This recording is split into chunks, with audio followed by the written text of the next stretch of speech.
shit. Please tell me it's... Is it... Hold on. Is it showing? Oh, okay. Yeah, it's showing. Okay. Yeah, technical difficulties. Hold on. Okay, yeah. Okay. Okay. It's all working perfectly fine. Oh shit. Hold on, let me pull up the chat on my phone because I don't have a second screen at the moment.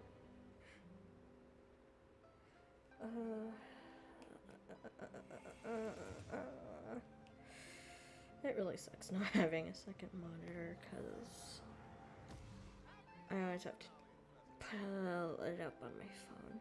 But, you know, it is what it is. Oh, whatever. It is what it is. Okay. I'm tired. Okay. Reduced to just standing around. How absurd. Okay. Okay.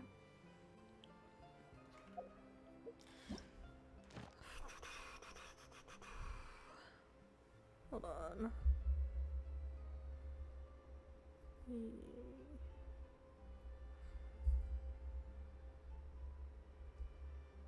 Okay, I think that should be fine. Unless it's being weird and... Yeah, that should be fine. Okay. Just messing around with my mic.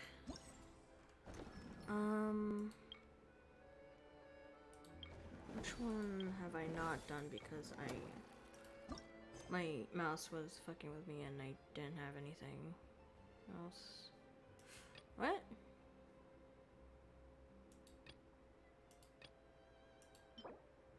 Oh, that's so cute.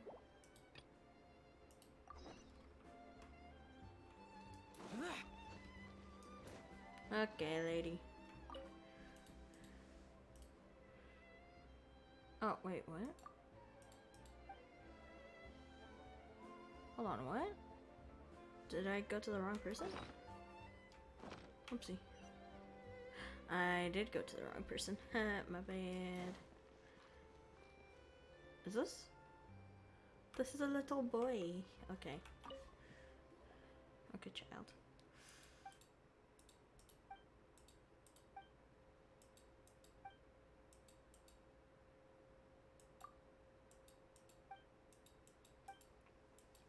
I really don't like reading dialogue.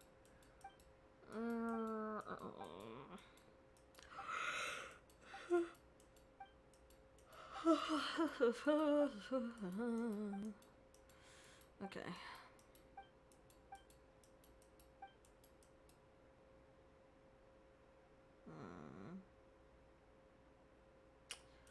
Shit. Is the chat not loading properly? It's like loading the entire time.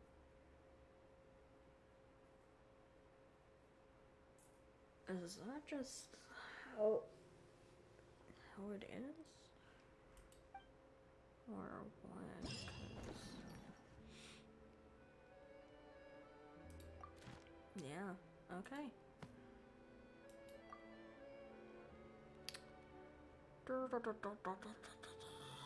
Okay. Is there only 4? Yeah, there's only 4. Oh, okay, so this is the same thing that Farina had us do earlier. I see. That should be easy enough. That should be good. That should be easy.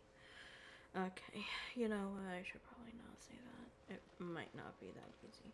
Oh shit!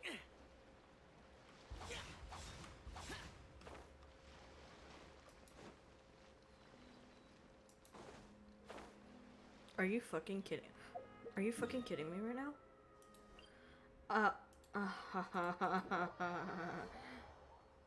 I did not see that. Oh my god. I feel so dumb. Okay. Where is this place actually? Oh, there it is.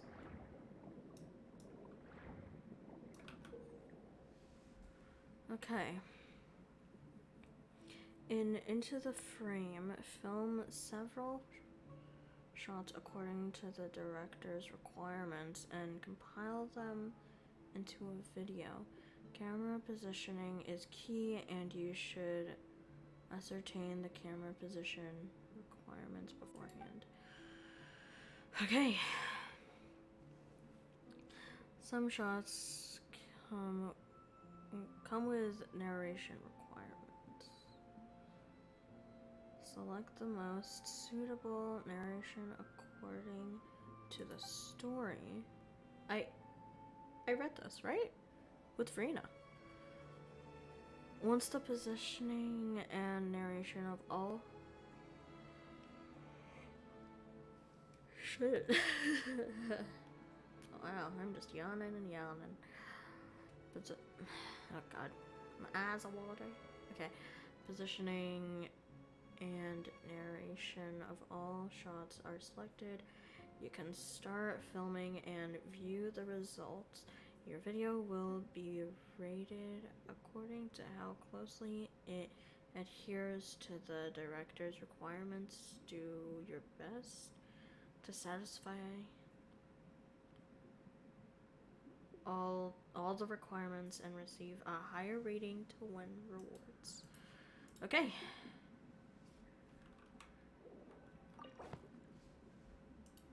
Okay. An actress. Okay.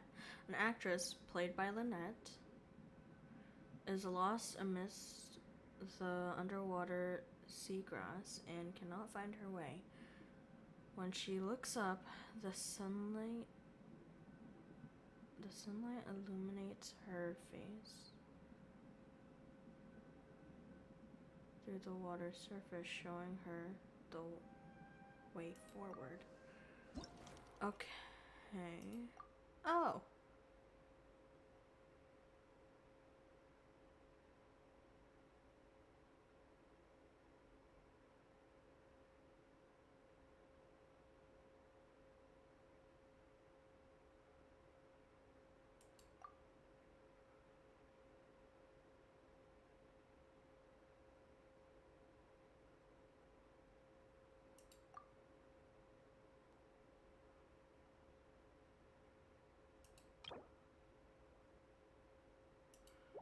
Okay.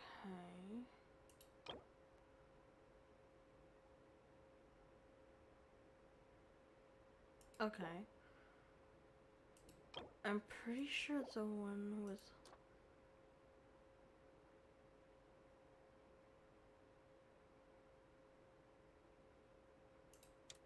Okay.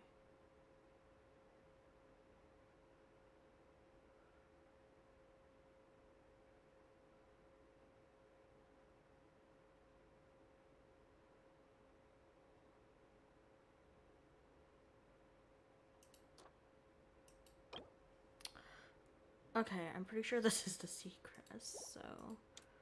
This one... Highlight the bewildered expression of the actress.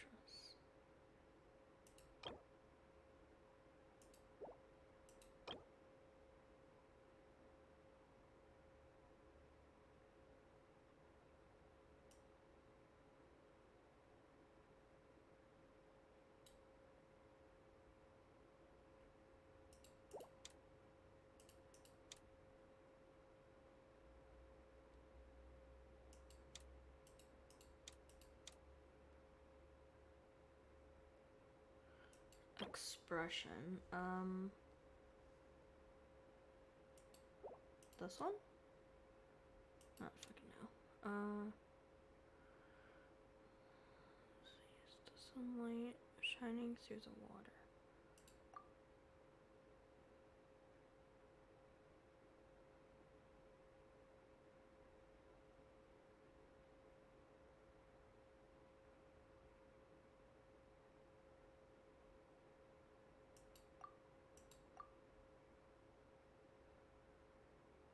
What is this one? Maybe?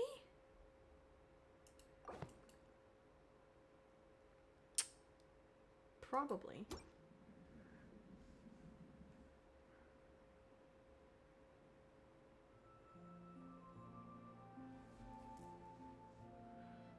Okay. Yeah. Uh-huh. Okay, yeah.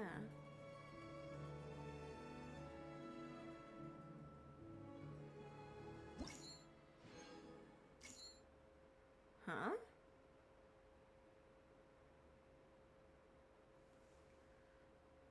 Did I...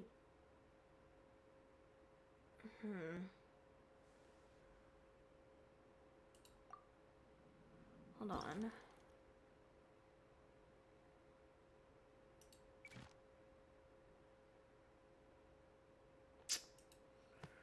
What did I miss here?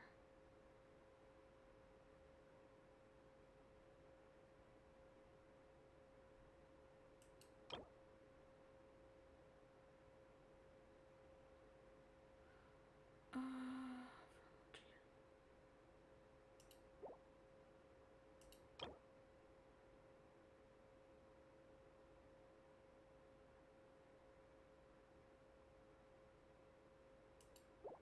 okay.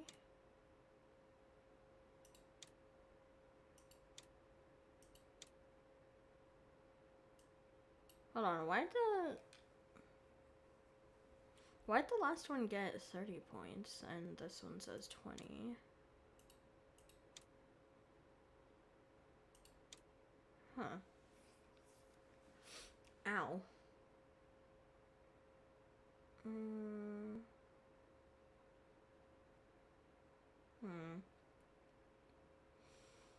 40. Which one got...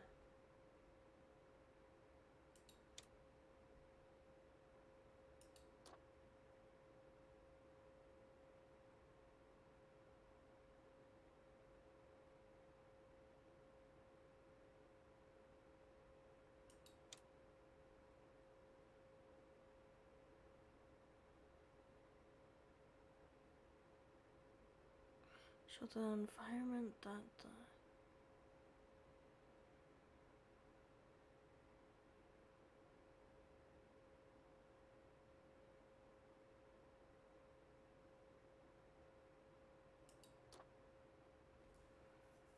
Huh.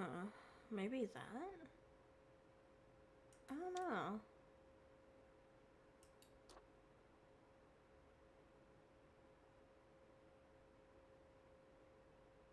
Maybe?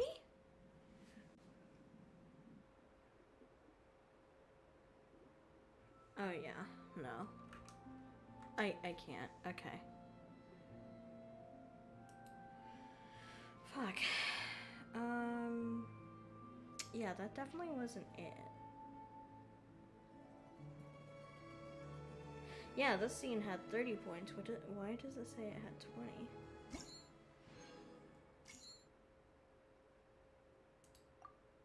Okay.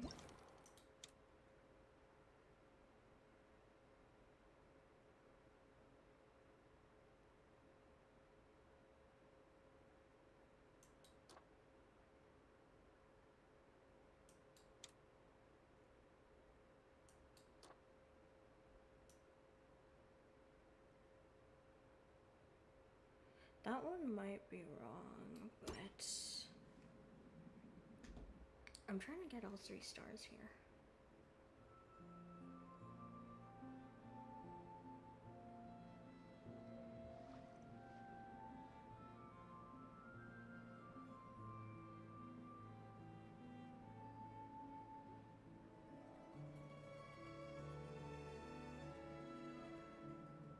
Yeah. Kind of figured that one wasn't it.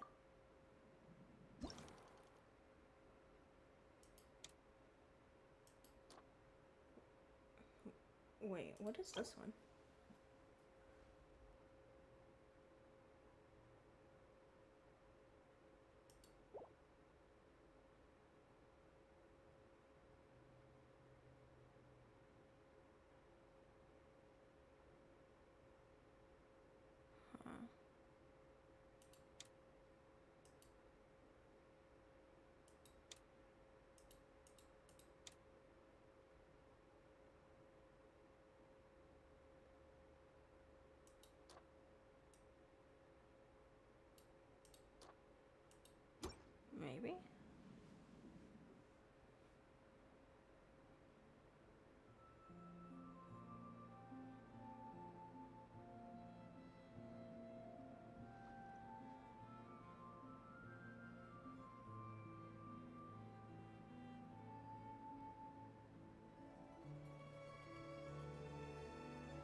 Yeah.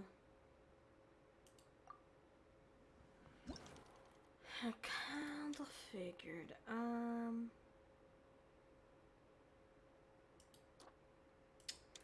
That these two are fine. Maybe? I don't fucking know. At this point, I'm just trying everything.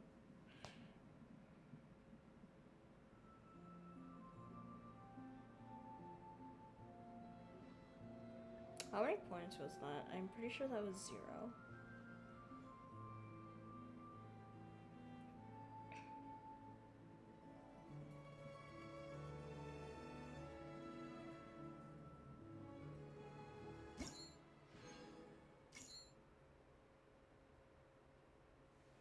Yeah.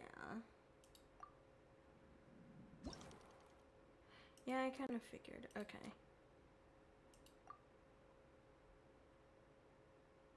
Oh. Oh, the lines matter too. I see. I get it now. Okay. I didn't realize that. Okay, now there we go.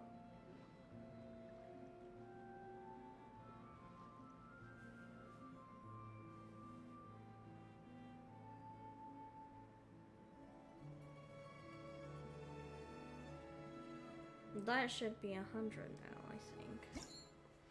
Right? You. Okay. Excuse me. Okay. And now I'll do that one later. This one I'm gonna go here.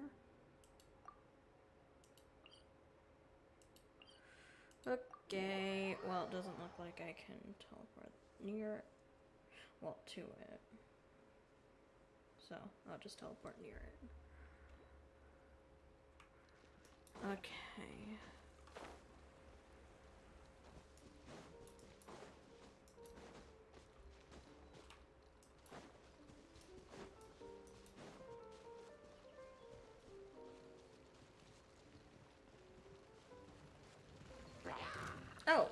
Oh, shit. Oh, shit. Useless. Yeah, I didn't mean to do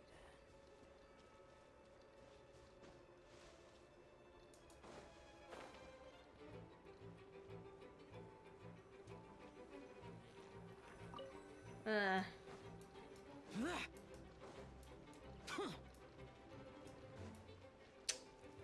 I don't feel like fighting them.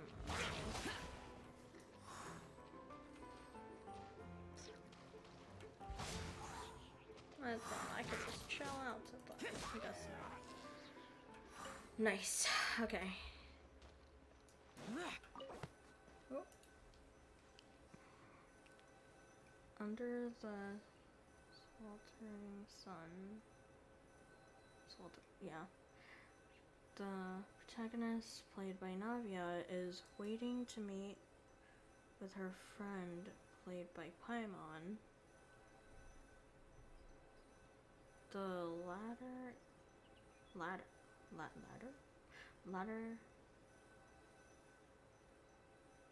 cannot endure the merciless sun and appears listless and downcast before the protagonist's eyes. The protagonist takes out the umbrella and sunglasses she prepared, indicating to her friend to take shelter from the sun together. Okay. Why'd I have so much trouble reading that?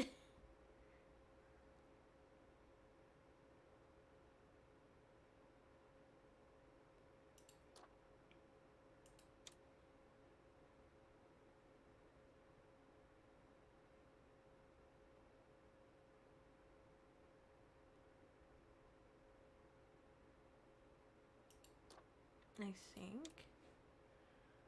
Okay. Film the scene of the two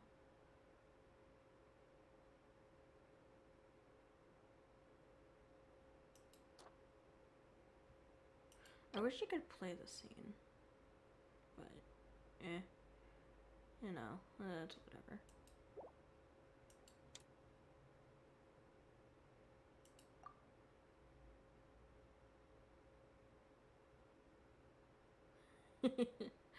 It's way too sunny here.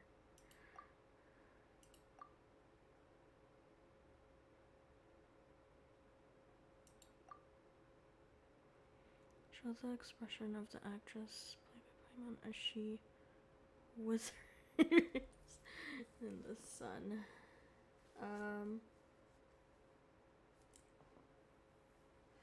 Honestly, I'd have to guess here, cause I don't know.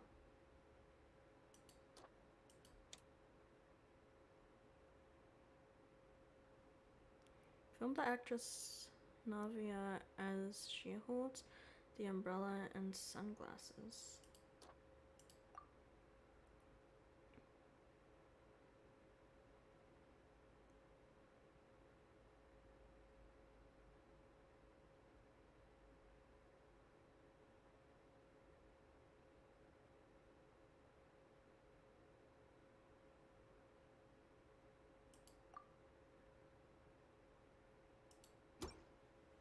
At this point, I just guessed, so I don't know.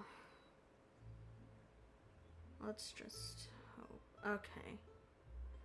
I need to change that one. That one's fine.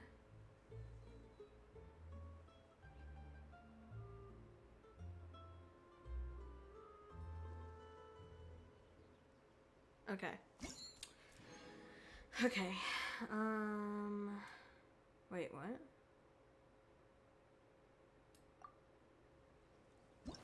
Why did I say 100 when... hold on.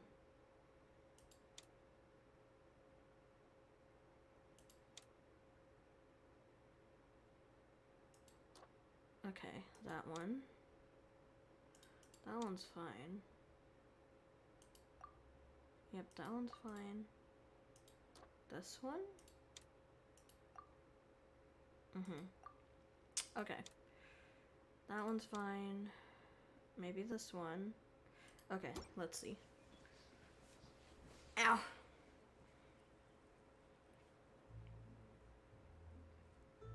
Okay, there we go. 2. Okay. Okay.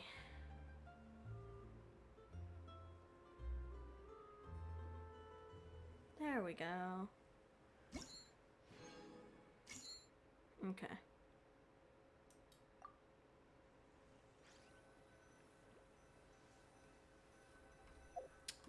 I actually kind of like this event. Nice. Okay.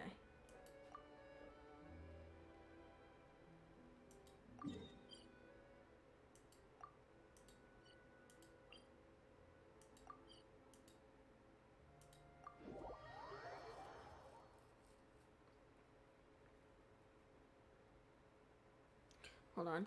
Before I do anything, I want to see what this oh, it's underground. Okay. Okay, so I don't really have to worry unless I'm planning to go underground for some fucking reason. I have to go in here. Okay. And then it's up there. I actually kind of forgot that this place had a second floor, but okay. Oh, holy shit, why am I so tired? Okay. God, let me stretch. Okay.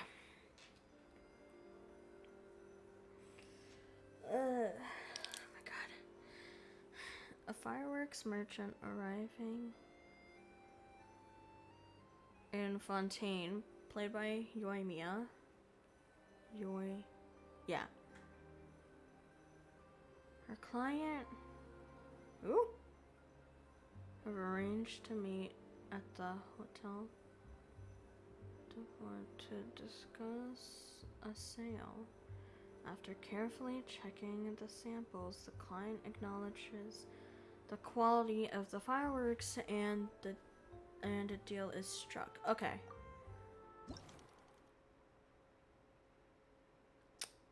This one.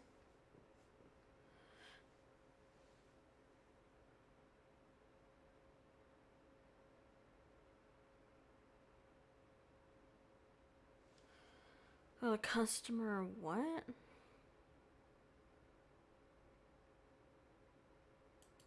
I don't know what that means.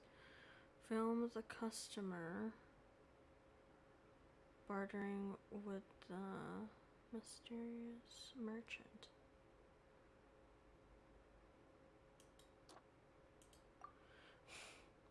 Show how the client discusses the sale for the fireworks vendor.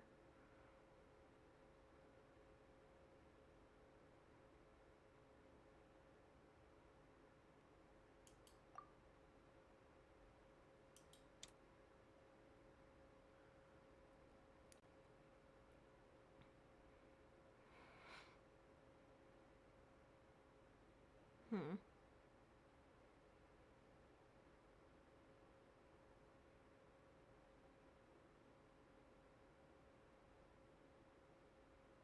Demeanor.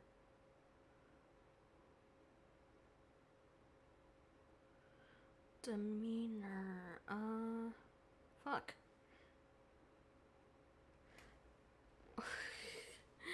Hold on. Wow, my brain isn't working too well. I don't even know what demeanor means. My brain shall no work.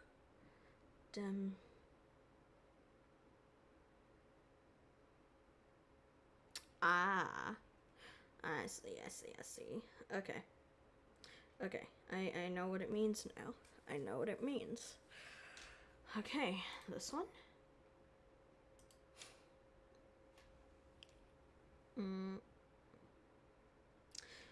I am also trying to get the chat to not fucking load like that. Okay. Yeah, it's not loading anymore. Good. Okay. The seller,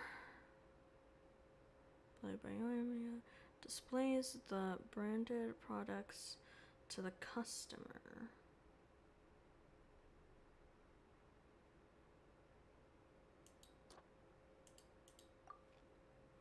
Show the ongoing friendly atmosphere as the fireworks vendor Yoimiya discusses the sale with the client. These have been our most popular products across the years. Our star merchandise guaranteed to provide only the biggest and most beautiful fireworks. Yes.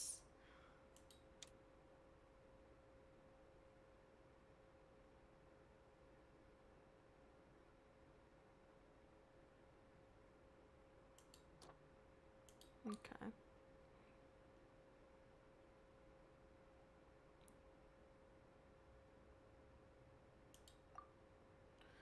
I'm pretty sure I got some of them not right, but you know. Okay. That one's right. Okay. Yeah. Nope. Okay. Yeah, I kind of figured that one was wrong. Okay. Let's oh. Oh my god, I thought there was someone behind me. I thought there was... Oh my god, I actually thought there was someone behind me. Holy shit. Oh my god. That was embarrassing. Oh god, okay.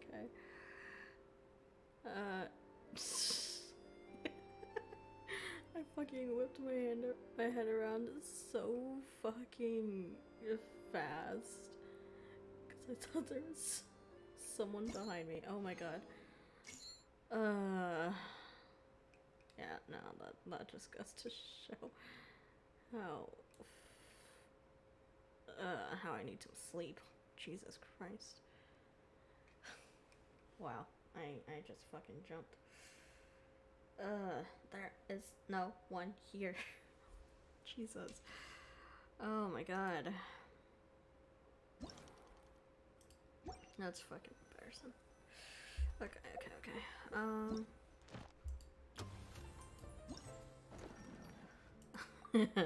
I'll slow both myself. Yeah, nah.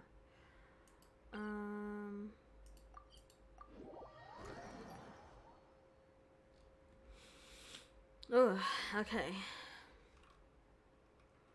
Where is the next one?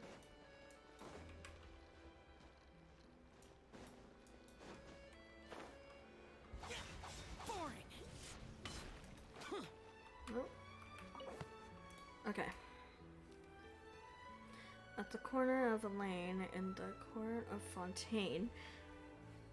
That actually said what? Okay, at the corner of the lane, at the corner of a lane in the court of Fontaine, an actress played by Charlotte has set up a camera and is adjusting it to find the perfect angle to capture photos that show off the gorgeous scenery of the city at a glance. After mentally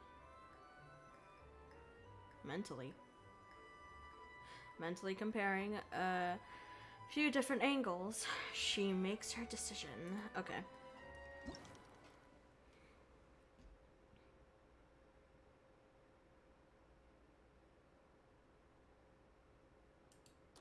Okay. Highlight the actress's demeanor as she ponders.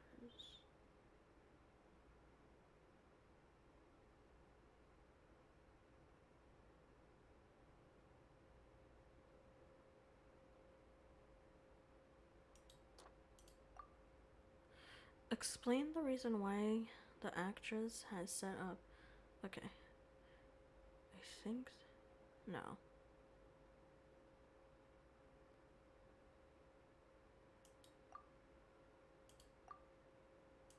Okay.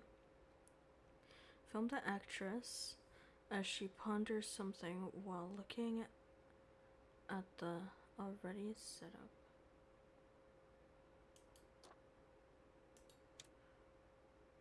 I'm just guessing at this point, so pretty sure I'll get at least one wrong. Is what I'm thinking, because I'm just clicking on the ones that make sense to me. I don't know. Show how the actress ponders her picture's contents while capturing the scenery of the court of Fontaine.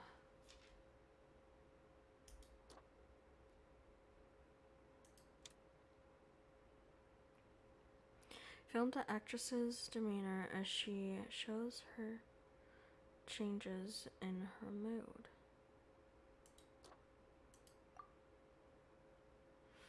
Pass along the thoughts of the actress and choosing the picture's angle.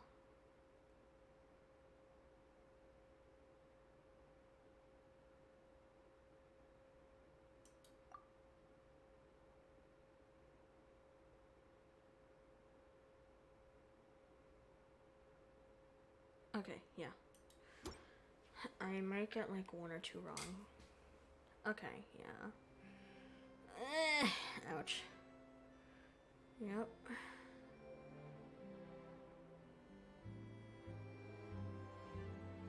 Oh. Oh, I got it right. Wow. First shot. Damn. Okay.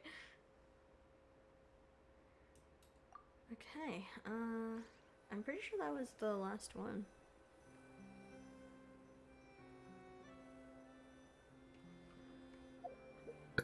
Ooh, excuse me. Okay.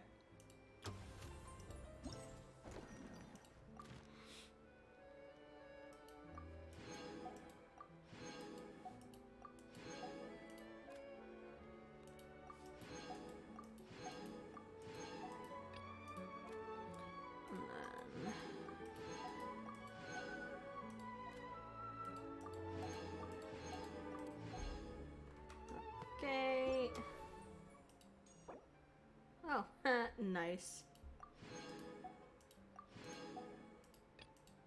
This is refinement for this. Okay.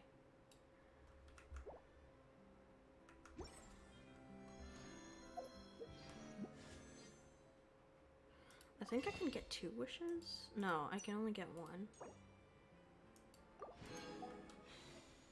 1. Okay.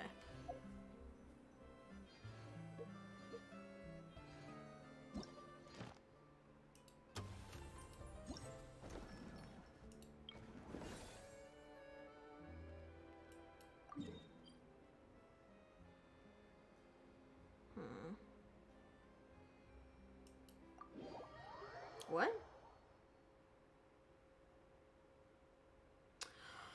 Oh, okay.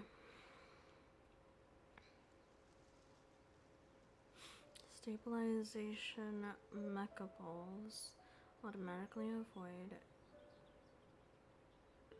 testers and move in the opposite direction of an approaching tester. What? A stabilization mecha ball.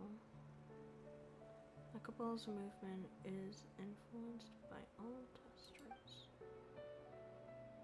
Okay. Use this characteristic to send as many stabilization mecha balls as possible into your zone within the time limit. Oh, what is this? Fucking... Okay. What the... I don't fucking know at this point.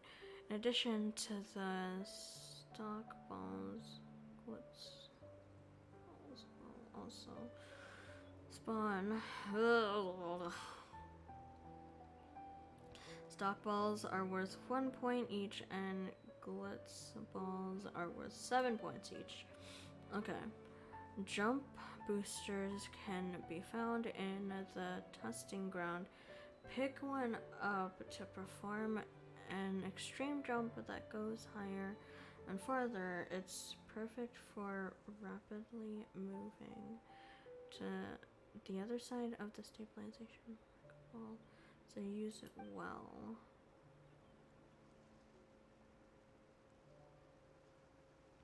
The test will be carried out in one of the 5 locations. I see. Okay.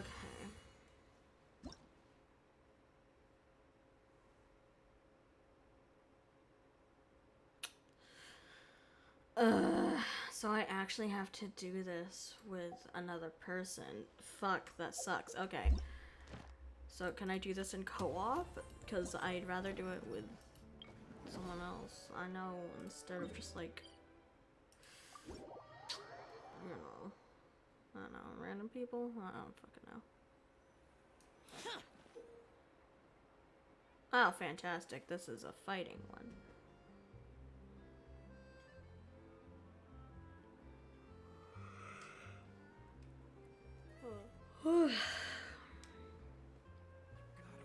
Defeat opponents that endlessly appear within the time limit to score points.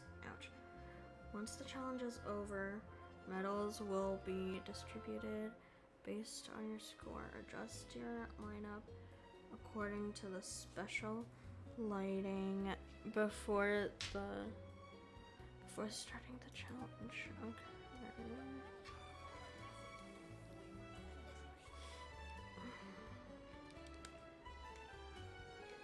Defeating enemies during the challenge will accumulate progress toward special lighting. Once ready, use it at the right time to receive a temporary yet powerful combat buff. Use these effects well to complete the challenge efficiently? Yeah, okay. Ugh. No, wait.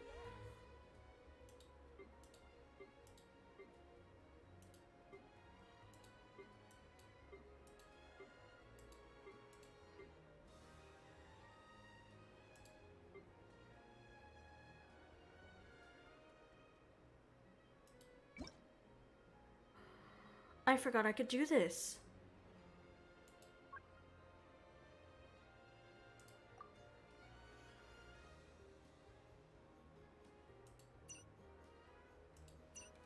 What?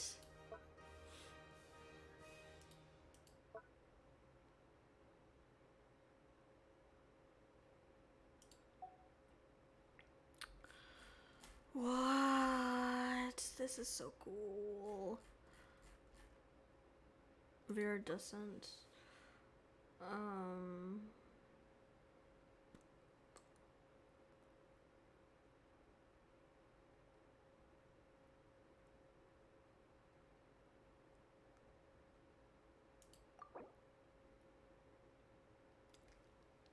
Bro, that makes it so much easier. What the fuck?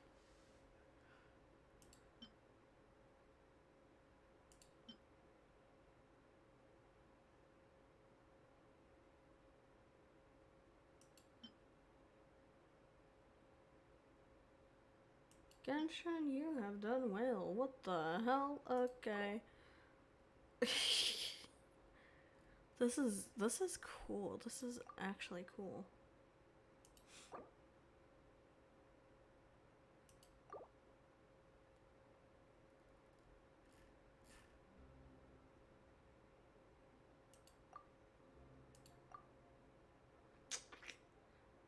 Well, shit.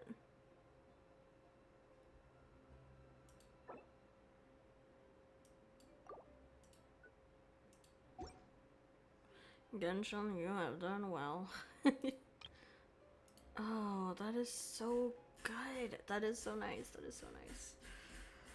How many artifacts do I have? Oh, I mean, I can do like 100 more, 200 more artifacts. I don't know. Around there. Yay!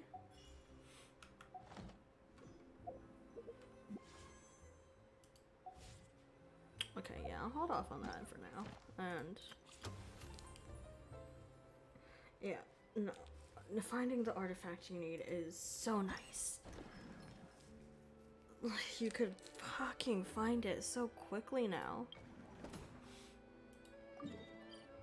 I really like it.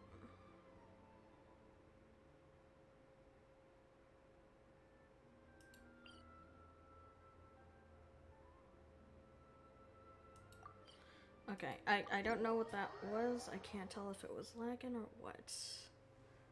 But, whatever.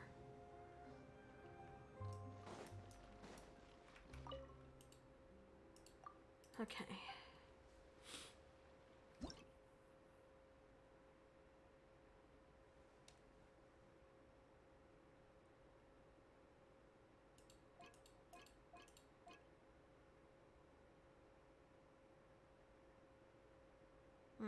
I see.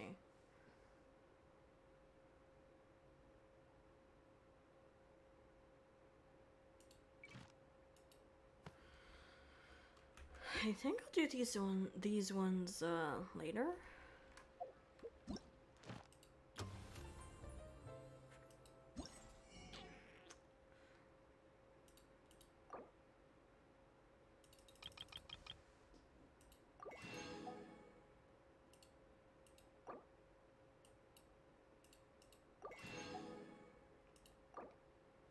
Okay. Yep, and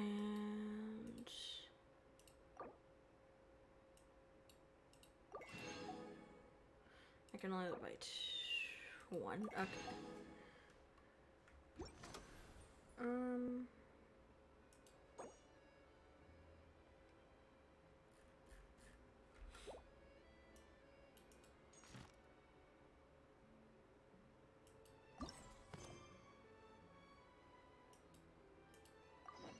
The damned will sooner die again than lay a hand on me.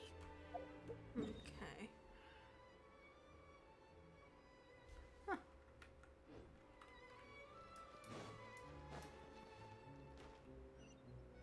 Oh, it's right here. Wait, didn't I do this earlier? No, didn't I do this 3 days ago? Oh, okay. All right, this is the place.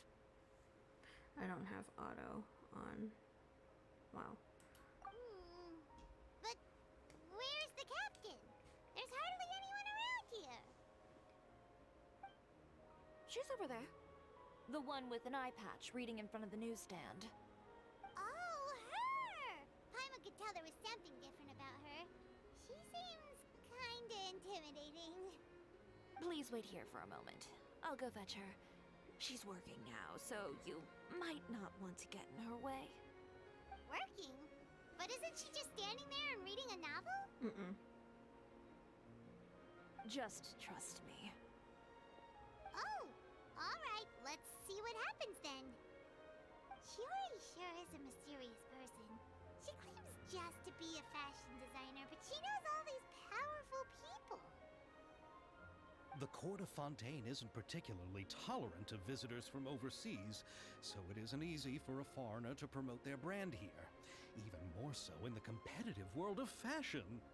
Even a local like me just trying to make a film has to face all kinds of challenges. So I can only imagine what Chiori has been through to get where she is today. I'm sure that having more connections has definitely worked in her favor. Reading on the job? Detective novel. One main character? No. Multiple. Branching storylines. I see.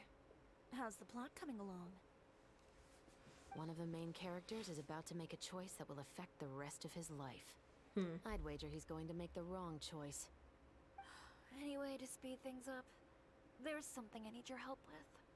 You know that doesn't depend on me. It all comes down to what the character chooses.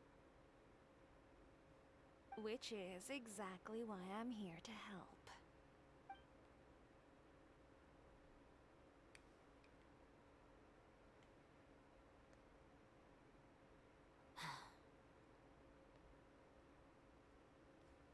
All right. It appears he made the wrong choice in the end. Halt! Huh? What's going on? Hand over whatever you're holding. Oh, it's just a book. I didn't buy anything else. Then I'm sure you wouldn't mind letting me have a look. Excuse me, officer. I don't mind you standing around here, not purchasing anything, but I'd prefer if you didn't disturb my customers. It's bad for business, you know? Don't give me that act. You won't be able to get off so easily either. I am Chevraz, captain of Fontaine's Special Security and Surveillance Patrol. I will say this one last time. Hand over whatever you're holding at once. And before you do anything unwise, let me remind you that I'll have you on the ground before you can even think about making a run for it. All right. I'll give it to you. But please let me say something first. If there's any contraband in that book, then the shopkeeper here is the one who slipped it in. I don't have anything to do with this. Why, you Wow. trying to leave me on the hook, huh? You were the one who said you wanted it. Save it for the interrogation room. Take them away, Letelier.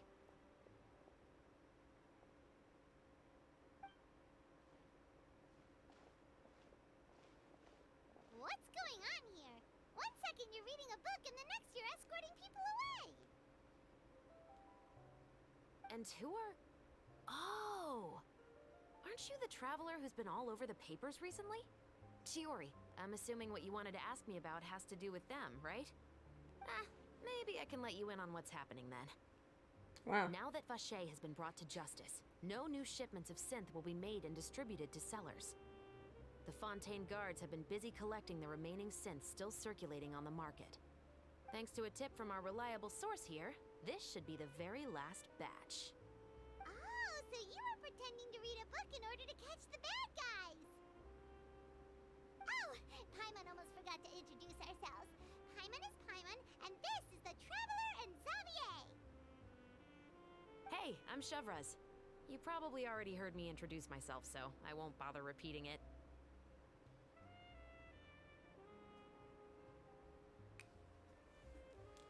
Why didn't you just arrest them immediately? Yeah, why didn't you make a move as soon as you had the chance? Were you worried that my intel wasn't accurate? No, I wanted to see if the shopkeeper would turn himself in first. All he had to do was come up to me and say that he didn't know where the synth had come from. If he did that, then I wouldn't have had to press charges on him. He had the whole day to turn the synth over to Chevreuse. But instead, the moment I came up and blocked Chevreus's line of sight, he took the opportunity to sell it off. Yep, he made the wrong choice, even though the right choice was right there in front of him. But you knew they wouldn't make the right choice. Yeah, I knew. I was just hoping I'd be wrong for once. Enough about that, though. What did you want to ask me about? Oh, you see, it's like this.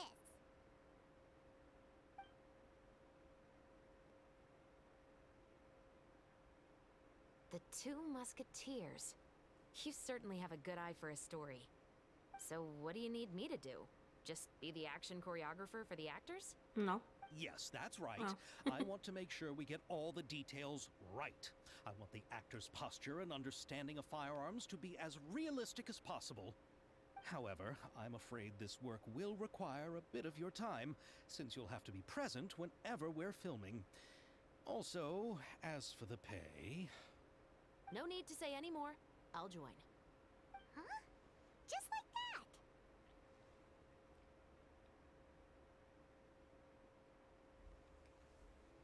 Yeah, just like that. Really? You're willing to help us with our humble film project? Sure, it's no big deal. As I said, we've wrapped up our investigation here, so I don't have any other tasks on my plate for the moment. Besides, I personally really like this novel. I even have the collector's edition at home. Stories where justice prevails over evil never get old for me. Then we've got a deal? Yes, I'll see you on set tomorrow. Oh my! I can hardly believe it! I should tell Lady Farina immediately. Oh, and I must tell the prop manager and lighting technician to get everything ready. We start filming tomorrow! Calm down, Xavier. The film is going to take more than just a day to finish. Still, I should also head back now and start preparing the actors' costumes and makeup. Alright, guess that's it for today then. Yeah. Traveler, Paimon, please stay for a moment. I have something to tell you. Oh. Then I'll take Xavier Ow. back. Poor thing. He's so excited that he can't even walk straight anymore. I don't want to spend our first day fishing our producer out of the fountain.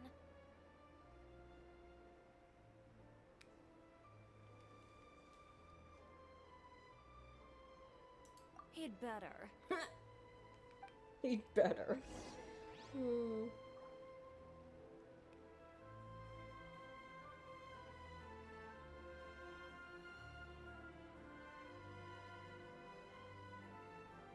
Reduced to just standing around. How absurd. That's funny. He'd better.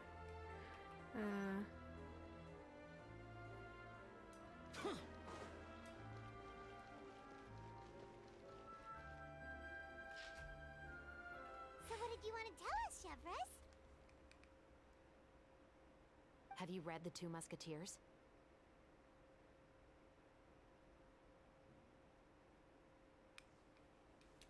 I've heard a bit about it.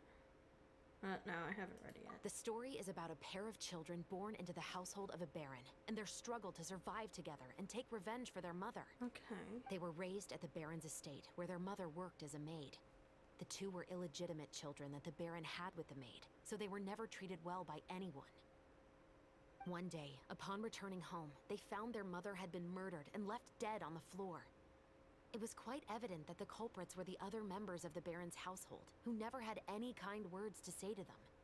However, the baron was able to exert his influence and keep the whole thing under wraps. The mother's death was eventually deemed as a suicide, and there was no chance of bringing her murderers to justice. The two siblings decided to flee and someday avenge their mother. Many years later, members of the baron's family suddenly started turning up dead one after the other, Oh. all killed by gunshot. A rainbow rose was found on each of the victims' bodies, being the flower that the kid's mother liked best. The Baron believed that the mother's soul had come to take vengeance on him, so he lived in fear each day. But it was actually those two siblings who had fled all those years ago. They relied on each other to survive and trained day and night, eventually becoming adept musketeers. They used all of their abilities to collect evidence and clues before executing their plan and exacting revenge on the Baron. Their actions let the truth behind their mother's death be known to all. That's quite an exhilarating story. Yep, the Baron got what he deserved for his evil deeds, and justice was able to prevail. Nice. It was just the kind of story I enjoy. Oh, so is that why you were so willing to join our crew, Chevrolet? You could say it was one of the reasons. Oh, you mean there were other reasons too? I've read the reports about you. Whether it was at the trials or when you lent your hand to resolve our nation's crisis, you've shown that you've got a strong sense of justice, as well as a great mind for deductions.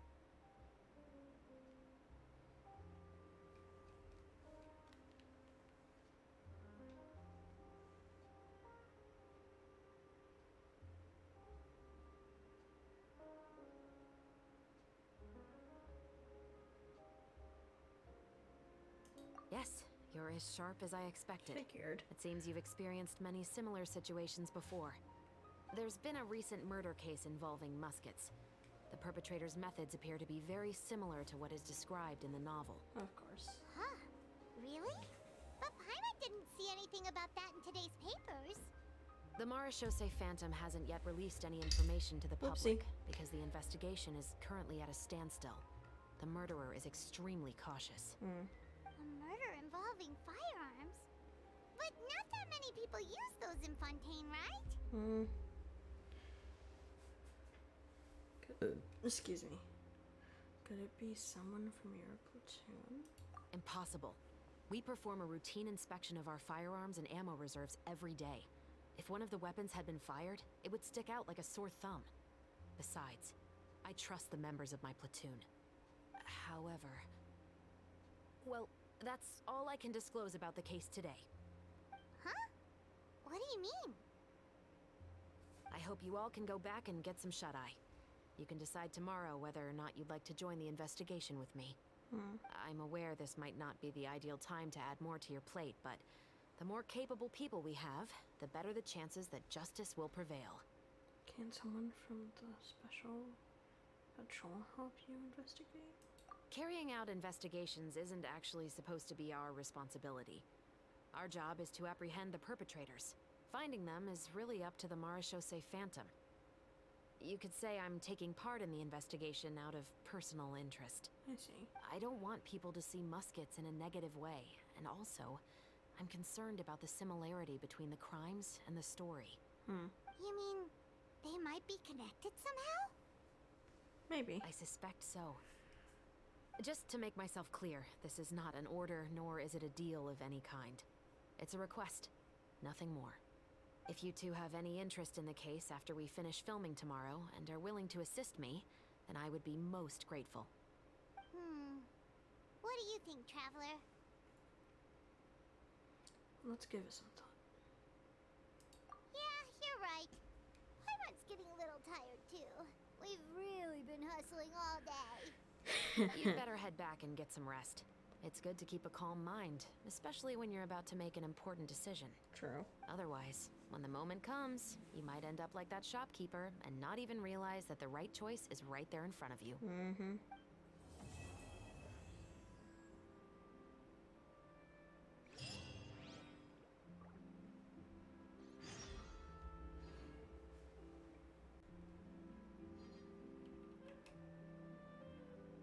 Oh. 8 to 10. Okay.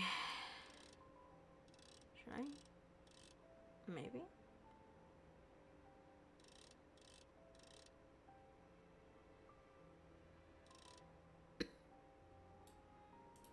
I don't think it'll work.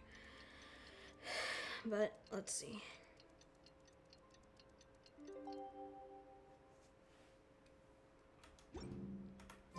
It's finally time to meet up with everyone. Paimon even dreamt of making the film last night.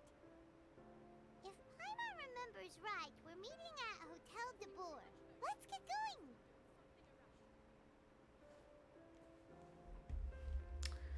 Yeah, that usually doesn't work, but I guess it did this time. Okay. Yeah. Nice. It worked that time. Well, it said following morning, so I guess that makes sense. Ayaka, Yoimiya, you're already here. Good morning. Xavier said yesterday afternoon went well. Yeah, and how about you, Ayaka? What were you up to yesterday? After we split up, Ayato went to see Udex Nervillette at the Palais Marmonia. I was originally thinking of going with him, but he said he could manage it himself. He told me to go see the sights around Fontaine and to enjoy the local culture. So I rode the aqua bus with Yoimiya and visited the Opera House on Aranias Island. Yeah, you wouldn't believe what we saw there! 2 mechanical puppets that were dancing together! You've already seen them, right?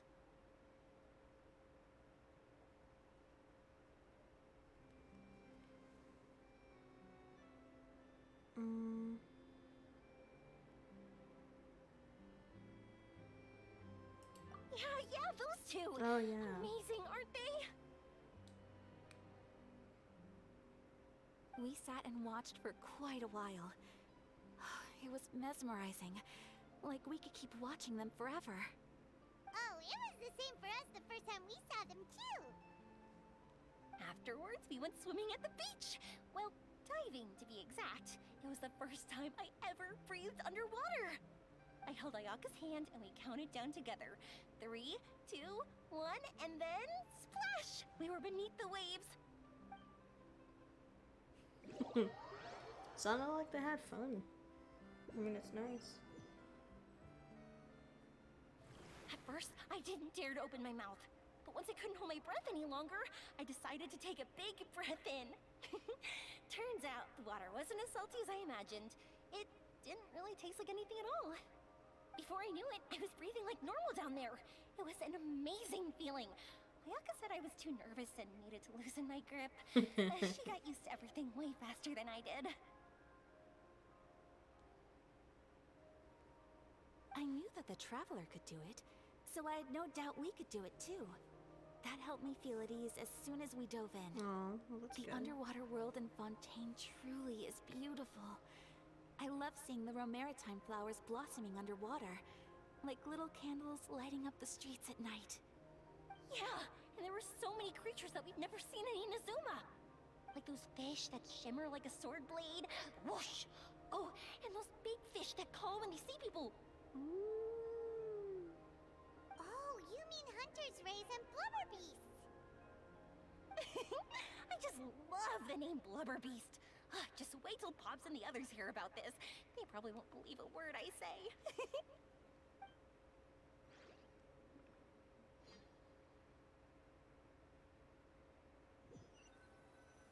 So cool. Yoimiya was down there for quite a while. It was dark before we finally rode the aqua bus back to the city. Oh. I figured she'd want to sleep in today. Yeah, even I was worried that I wouldn't be able to get up. I still felt like I was drifting in the waves when I went to sleep last night. But as soon as I woke up today, I remembered that we'd all be shooting a film together, and I was ready to go. Speaking of the film, where's everybody else? My brother and Xavier were speaking to the restaurant owner about using the place as a filming location. They should be here soon. As for the others, we're here. Please excuse my tardiness. I just finished the Special Patrol's 6-mile morning jog. Wait, 6 miles? I'm so tired. I heard you all chatting, so I decided to come down. I sure could use some of that endless energy everyone else has. Good morning, everyone. Morning. Can someone fetch me a cup of coffee? More milk, hold the sugar. Sure, I'd be happy to do that for you. No, you can't go anywhere. Please, have a seat over here so I can get started on your makeup. The last thing I want is coffee stains on my costumes.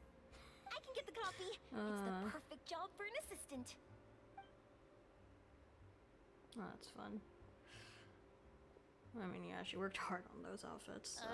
So much energy. Seriously, what's her secret? Oh, Yoimiya's always like that. But you sure look exhausted, Farina. It's because you're not used to waking up so early, huh? Of course not.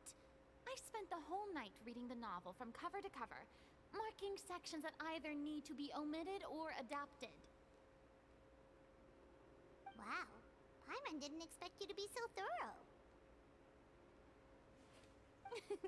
Well, I was the biggest star in all of Fontaine after all.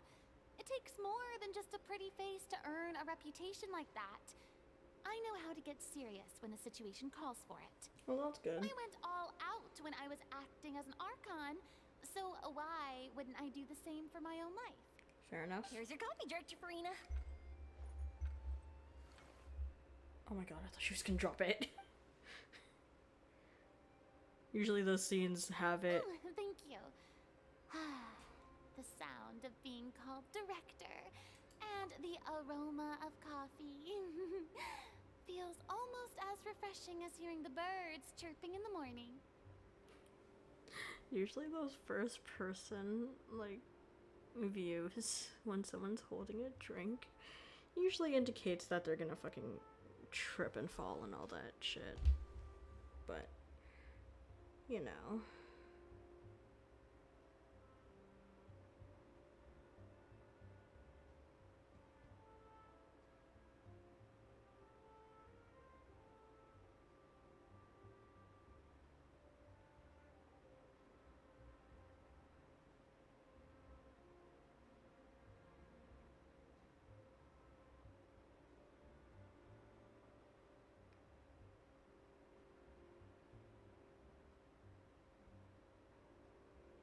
Okay.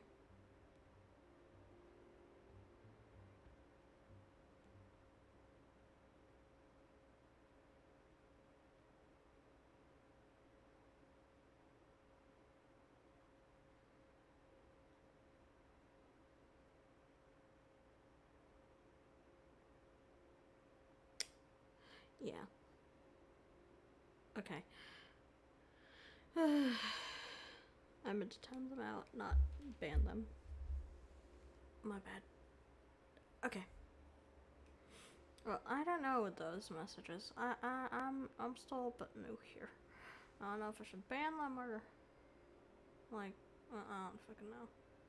Time them out. Ah, it seems everyone has managed to arrive on time. I probably should have just deleted the message. We've reached an agreement with the Whatever. restaurant owner. We are free to use the second floor to shoot our film. Nice. Really? That's great!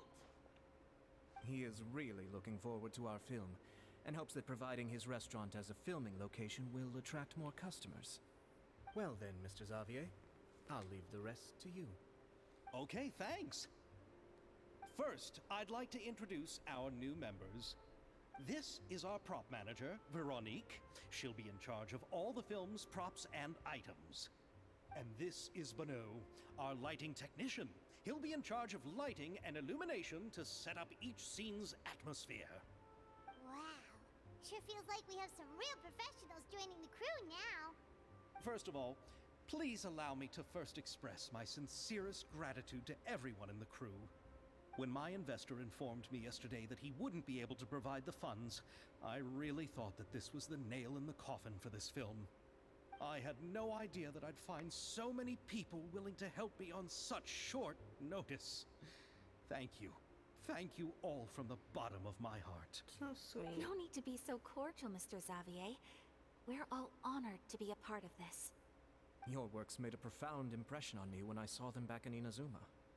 I am sure that someday, this film will be remembered as a prime example of cultural exchange between Fontaine and Inazuma. Yes, the story is the reason I agreed to join. I can't bear to even imagine what this film would look like without the very best director. Anyway, I would like to make a promise to everyone that as the producer of this film, I'll do whatever I can to ensure that everything goes as smoothly as possible. This is not just my film. It also embodies the thoughts and feelings of every person here, as well as the endless effort we are about to pour into it. So, without further ado, the Two Musketeers will officially begin filming now! You may take it from here, Director Farina. All right. Listen up, everyone.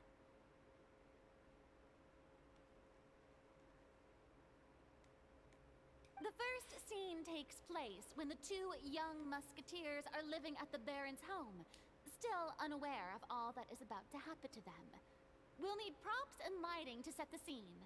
Our lead actors can go get their makeup done, and extras, please take this time to go over your positions. Whoa. Seems Farina's really kicking things into gear as the director. Is everyone clear? I don't want anyone traipsing around the set like umbrella finches. All right, cameras will start rolling as soon as the set is ready. Let's make a film that'll make some serious waves in Fontaine. Not the kind of waves that drown people. I mean the good kind of waves. Oh my god. Seems like she's still a bit traumatized by that. Rita, this poor girl.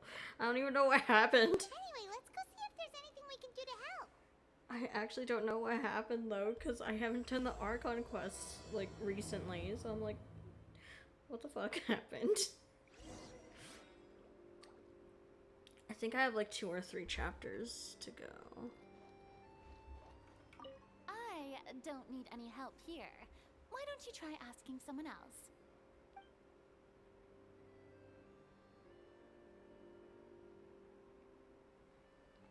Okay. I wanna... Okay. How about here?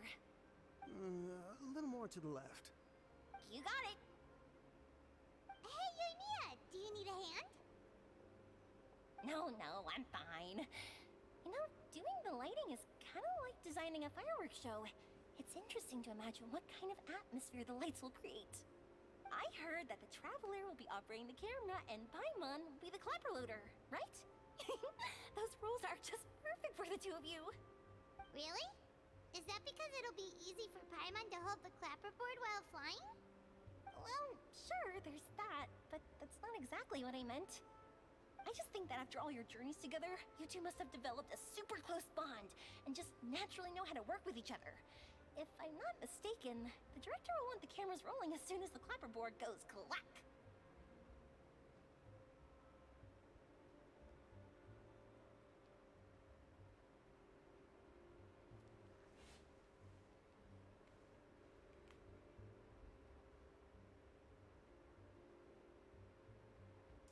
Oh, I see!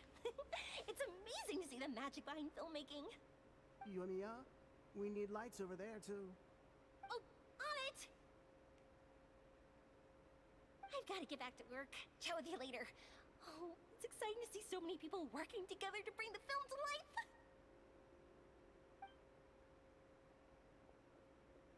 Seems like Yoimiya's really getting into it. But she was right. We do have a super close bond, don't we?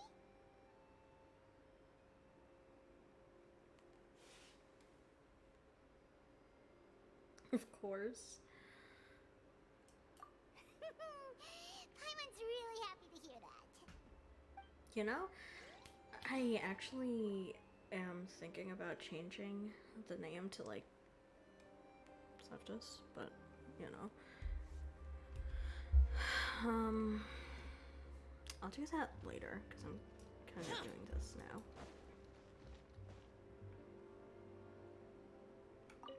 Oh, it doesn't matter who I talk to.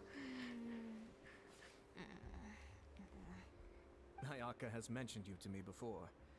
She said that you two were great friends when you were kids. No talking. I'm thinking about how to do your eyeshadow. Ah, yes. to help me really look the part. To achieve a more young and naive look for this scene. Are you saying the wrinkles around my eyes are too deep? You just have too much of a calculating look in your eyes. You sure don't mince your words. It seems you really haven't changed much. Quiet.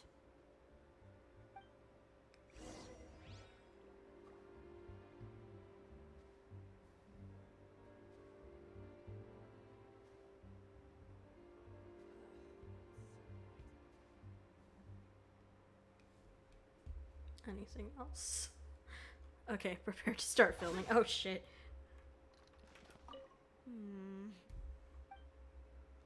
She has nothing. Okay. Well, never mind. Hold on, does Yoimiya have... Where the fuck did she go? She just fucking disappeared, apparently. Okay. So, this is a real musket? No, it's just a prop weapon. Not bad. Have you seen a real musket before? Only in books and newspapers. I made this one based on the relative shape and proportions I saw in reference images. When we're filming, some special gunpowder will be applied around the muzzle, which will help create the flash and smoke effects of a real gun being fired. Which means it'll be up to the actors to portray the recoil. That's right. The sound effects for gunshots will also be added in post-production. Thank you, Veronique. I think I know where to start now. However, the musket's gears and firing pin could still use some work. Adding some wear on the metallic components will make them appear more realistic. Also, be sure to rub the muskets with some oil each time before we start shooting. That'll give the impression that the firearms have been well maintained. Good point. You seem to know a lot, Miss Chevres. I assume you use these types of firearms on a regular basis? Yes, I perform routine maintenance on my weapons every day. Just like we as people need to eat and sleep, muskets need to be cleaned and maintained.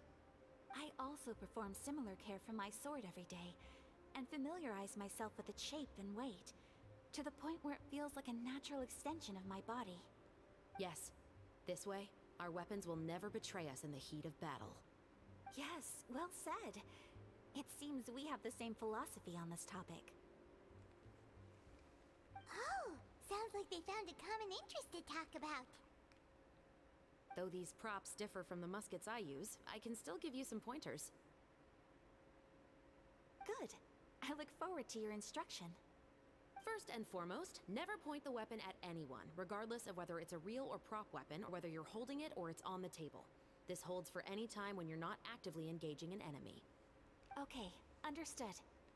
When aiming the musket, extend your arm so that it's level with your shoulder, and use your eye to look down the weapon's sights. Like this? Not bad. Now, try saying your lines.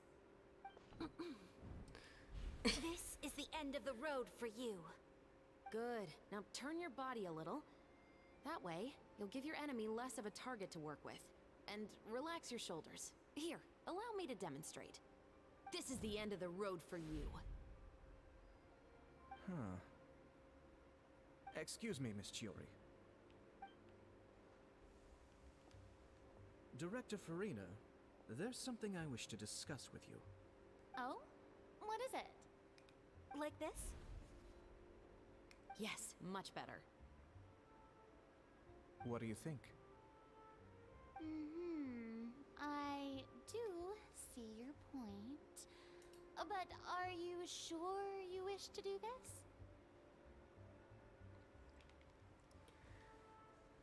You know, I actually didn't realize this when Farina first came out. Oh my god, my flesh. But when I did her trial, I never realized her vision, like, turned, her vision changed when she went into, what's her other thing? Yeah, when she went to her other, what is it? Not form, the one with the long hair? When she had long hair, her vision changed, and the hydro thing wasn't there. It was just clear. It was just blue. I never realized that. I think, but I could be wrong. Whoever has Farina, tell me that. Does her vision change? Because I don't remember. I believe it would be most fitting. Well, if you insist. All right, I understand. Miss Ayaka, Miss Chevris, could the two of you please come over here? Huh? What's going on? Are we gonna start filming now? Let's go see. What is it? I have a question for you, Miss Chevris. Would you be willing to play the role of a musketeer? What? To clarify, I would like to turn over my role to Miss Chevris.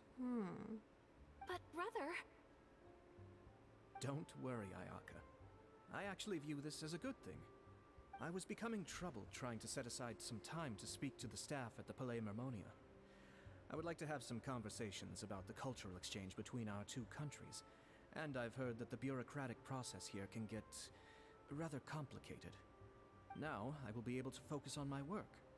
Besides, you also know that I'm not really one for public performances. Are you really sure? From a director's point of view, I also felt like the relationship between the two musketeers in the original story could be improved.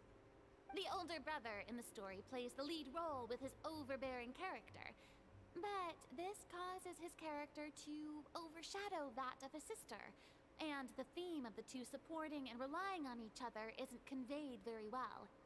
But if we were to change the siblings to two sisters of a similar age, then that aspect of the story might come through more clearly. That makes sense. Also, I've seen you instructing Ayaka. That cold and dignified personality is exactly what we need for the older musketeer. Of course, even with all these insights, the decision should still be made by Miss Chevris.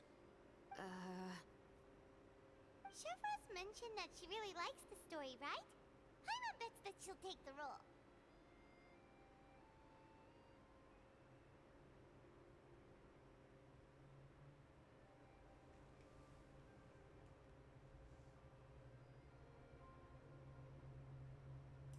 All right, I'll take the role. Huh. Good. It's decided then. I'll get started on making edits to the script. We'll also need to make some immediate adjustments to the lighting, props, and costumes. I have a feeling that our adaptation will be even better than the original story. You're doing a great favor for me, Miss Chevris. You have my gratitude. Don't mention it. I like this character, so if anything, I should be the one thanking you. Well, since my brother is the one who brought up the idea, I suppose there's no need to worry. Let's go, Miss Chevris. I look forward to working with you. Please, just call me Chevris.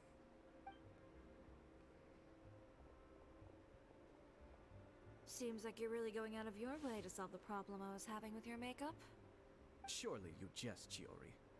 I assure you that I was mostly motivated by a desire to spend more time on formal business. Oh, come on. You really think I'd buy that? According to what I've heard from Ayaka, her brother is someone who can juggle 10 different matters at the same time. I'm sure you have other reasons for backing out. Perhaps.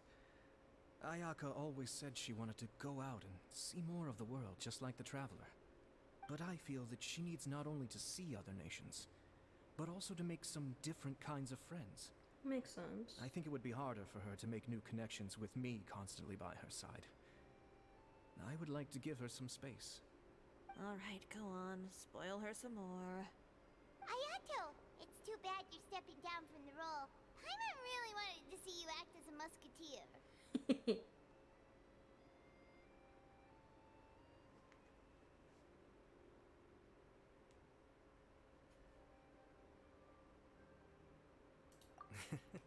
No need to poke fun at me.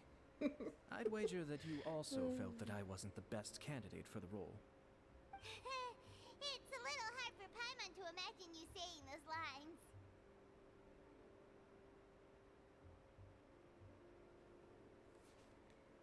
Are you going to go back to work now? Yes. I've made an appointment to meet some people from the Palais Mermonia. Now, I will have some more time to prepare. Okay. Traveler, get the camera ready. Paimon, get the clapperboard. Actors, to your positions. We're about to start shooting the first scene. Go on now. And please take good care of Ayaka. Yep, don't worry.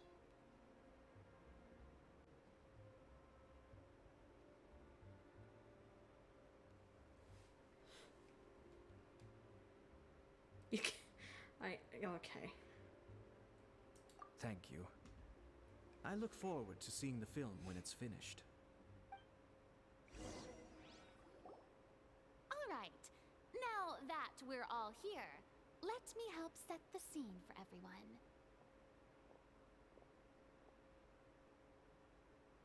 The first scene takes place when our two main characters are still living at the Baron's estate. They've been ostracized and verbally abused by others in the household, but they still have no idea why. We want to capture how naive and innocent they are, despite their pain. Chevres will be playing the role of the older sister, Tulip, and Ayaka will be the younger sister, Iris. Be sure to get close-ups of the main characters at the right moment. Alright. Silence on the set! Lights, camera, action! Oh, they actually play it like that. Tulip, Mother's been out for quite a while now. Perhaps she went to pick some flowers on the way home. You know how she loves flowers. Iris, Tulip, I'm home.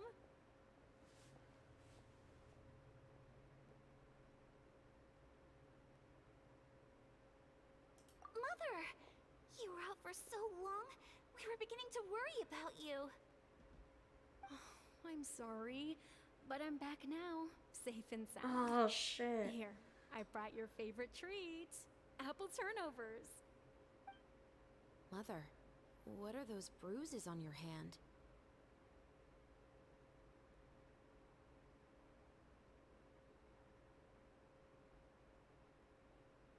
Huh? What bruises? Oh, I must have bumped into something while I was working yesterday. But I didn't notice them this morning. Then perhaps they're from when I accidentally tripped when I was out just now. By the way, did you have fun playing at home? What's the matter, Iris?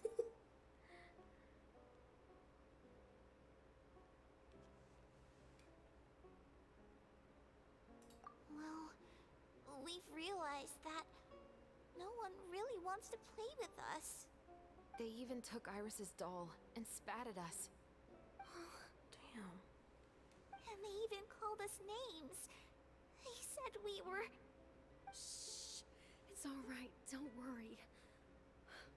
Girls, listen to me. It doesn't matter what anyone says. Don't listen to them. No one can define you with such words. You both have wonderful lives ahead of you. Just like your names.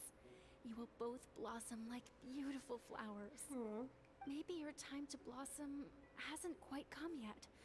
But one day, you two will bloom more beautifully than anything else. Don't let the soil you're in now ruin your future beauty. Understand? My dear daughters. And cut! Not bad. The actors' emotions were all on point. Let's keep that take. Also, if our clapper loader could avoid shouting at the start of the scene next time. Oh, got it. Great. I was a little worried that my nerves would get the better of me. What about you, Chevres? I felt fine. The lines weren't too difficult at all. Seems like Farina must have adapted the role nicely. Nice. You two were great. I couldn't tell it was your first time acting in a film. You should have more confidence. Thank you for your encouragement. Positions, everyone! We'll move on to the next scene after we try a few more camera angles. Everything proceeds after a piece. I can't This read that scene first. is when our two characters return home, only to discover their mother has been murdered. Motherfucker. Ready? Lights! Camera! Action! Mother, we're back. Mother?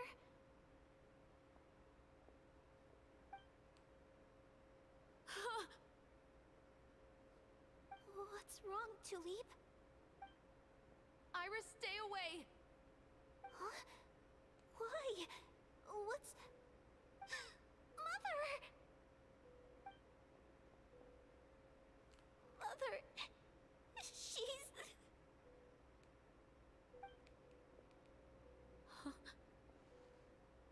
There's poison in this cup. Huh? I could have sworn I've seen this kind of cup before. Those aristocrats. They didn't even try to cover up their actions.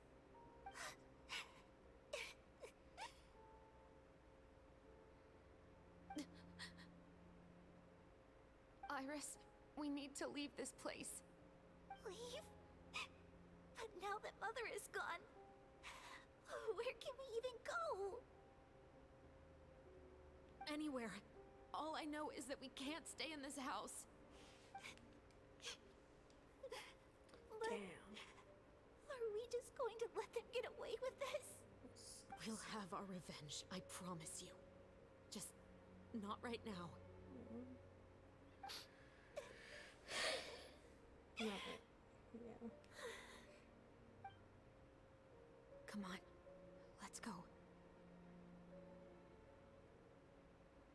No, wait. We can't just leave Mother here like this. At least let me leave this rose with her. That's why we went out in the first place. To buy her this flower. All right. Goodbye, Mother. We'll avenge you. Someday. And cut! Beautiful! Great performance! Oh my, you're so amazing, Ayaka! And were those real tears I saw? How did you do it? I was surprised too. Thank you for the kind compliments. Actually, as soon as Director Farina said action, I told myself not to think about anything. I just felt the weight of the moment and became the character. It's quite similar to practicing the art of the sword.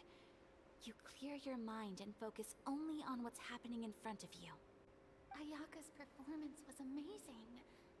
Have I discovered an acting prodigy? Pipe down, everyone! We need to move on to the next scene!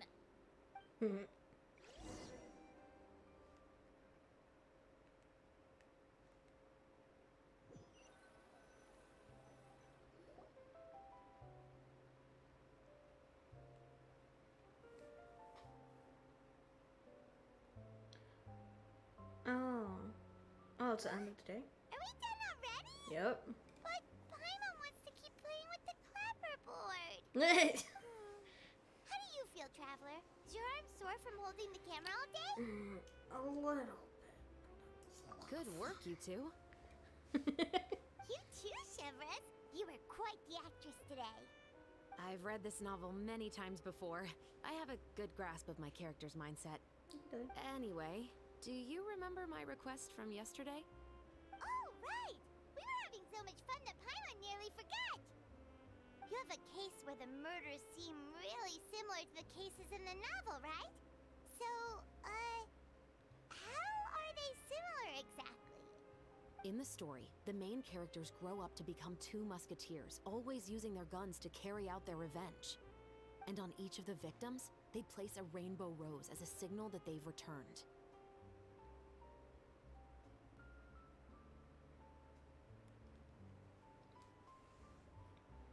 So you mean there were rainbow roses in your case too? Yes, that's correct. We found rainbow roses just like in the novel. Seems like you're connecting the dots now. Oh, that does sound pretty concerning.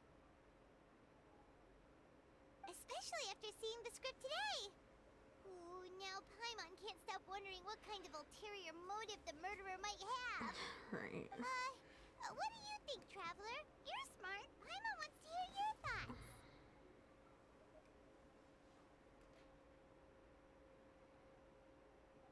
Good.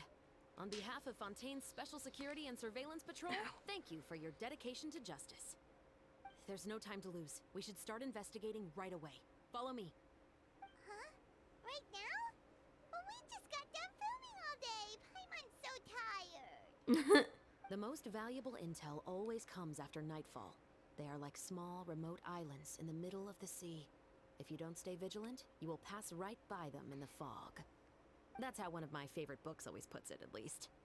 So, where are we going right now? Let's start by checking out some workshops that sell mechanical components. If the culprit is making their own weapons, it's very likely that they'll visit those sort of places.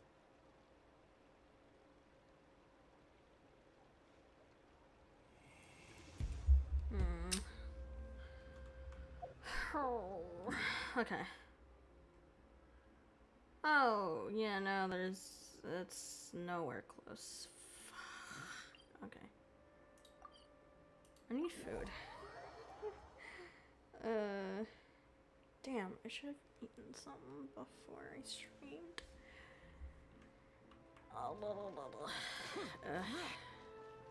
Whatever. That's fine, I guess. I mean, I guess. Who the fuck? Oh. Wait. Huh? Bitch, what the fuck does his hair look like? Stay still. Oh, it's just normal. Okay. I don't know what I was thinking. Welcome to LeChaux's Clockwork Workshop. How can I help you? Hello. I'd like to know if anyone has purchased some special components lately. Special components? Sorry, could you be more specific? I mean the kind of components that aren't typically used for clockwork toys, but for firearms. Huh? For firearms? No, we don't sell those sort of things here. Don't misunderstand. I'm not here to cause any trouble. We are merely investigating a case, and we're hoping that you could cooperate. Well, to be completely honest, I'm not even sure what kind of components that would entail. Has anyone ever purchased components here as an individual rather than on behalf of an organization? We have a lot of customers who buy toys, but those who buy components are all regular customers who buy in bulk on behalf of their organization. Is that so? I understand. Thank you for your cooperation. You're welcome. It's the least I can do.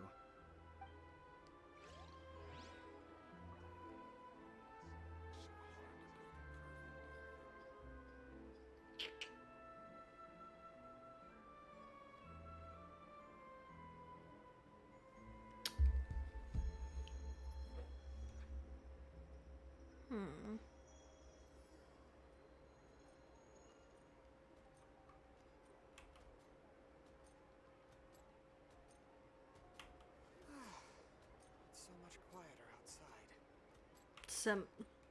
Semi-automatic. What quest is that? What?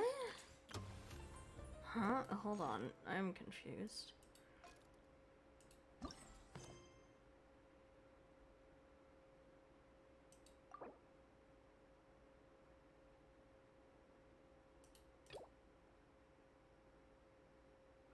That is so cool. Oh my god.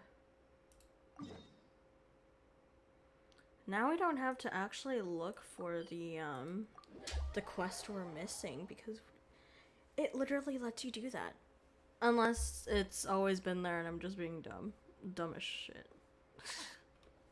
Yeah, I'm probably being dumb as shit right now. It's probably always been there. Or I might be right. Oh shit! Sorry, Joe, I didn't mean to kill you.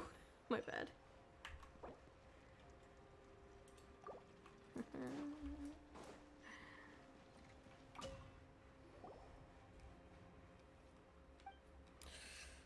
Okay, let's get this thing over with so I can do this event.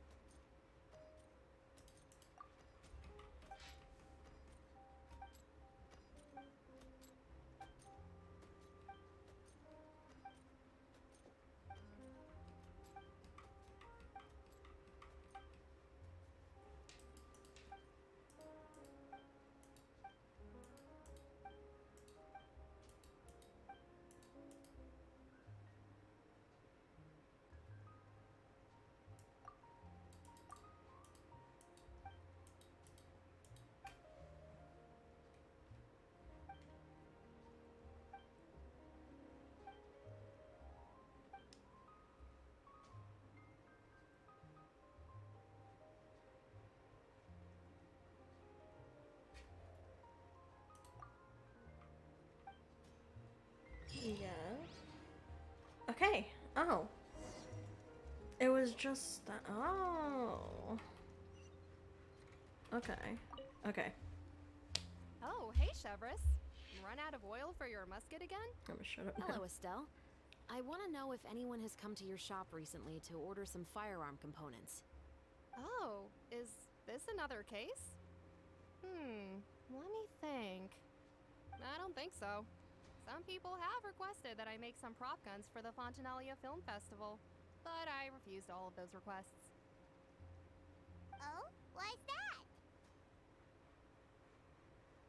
Because there's no profit! I only make things here that can do some real heavy lifting. I don't have the energy to make some new molds just for the festival. Then, has anybody come specifically looking for mechanical components? Well, I usually sell off my scrap to the Fleuve Cendre. I don't typically give them to one specific person. I understand. Thanks for your cooperation. Don't mention it. Always happy to have the Musketeers' patronage. Seems like we haven't found any leads to go off yet. Yeah, unfortunately. Alright, let's head to Fleuve Cendre next. Huh? Are you sure? People might not be so thrilled to see the captain of the special patrol there. You think so, huh? Then I guess you don't know. Huh? No way! That I grew up in Fleuve Cendre. Huh.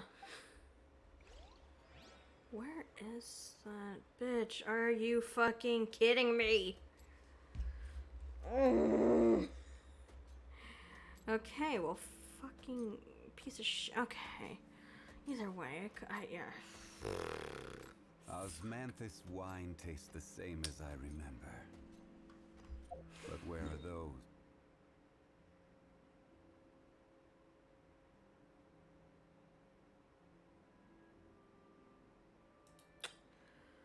Okay, well, looks like I'm gonna have to do the Archon quest either way. So...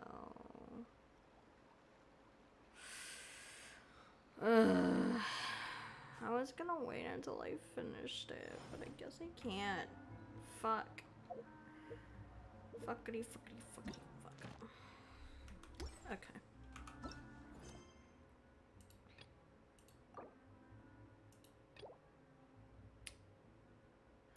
Damn.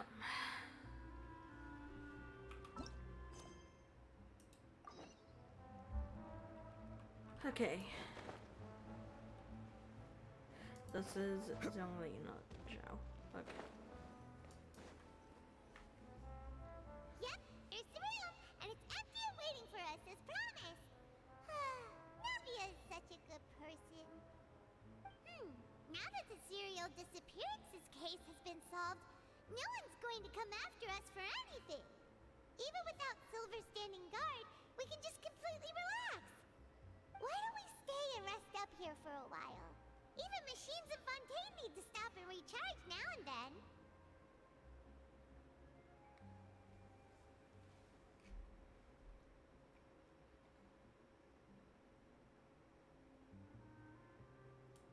Oh, come on! This place isn't that bad. Besides, how often do we get to stay in an actual base? The truth. I'm on. Oh, fine, fine. Remember that detective story Paimon read before? Well, the author is about to release a new book, so Paimon wanted to buy it as soon as it came out and have a quiet place to read it.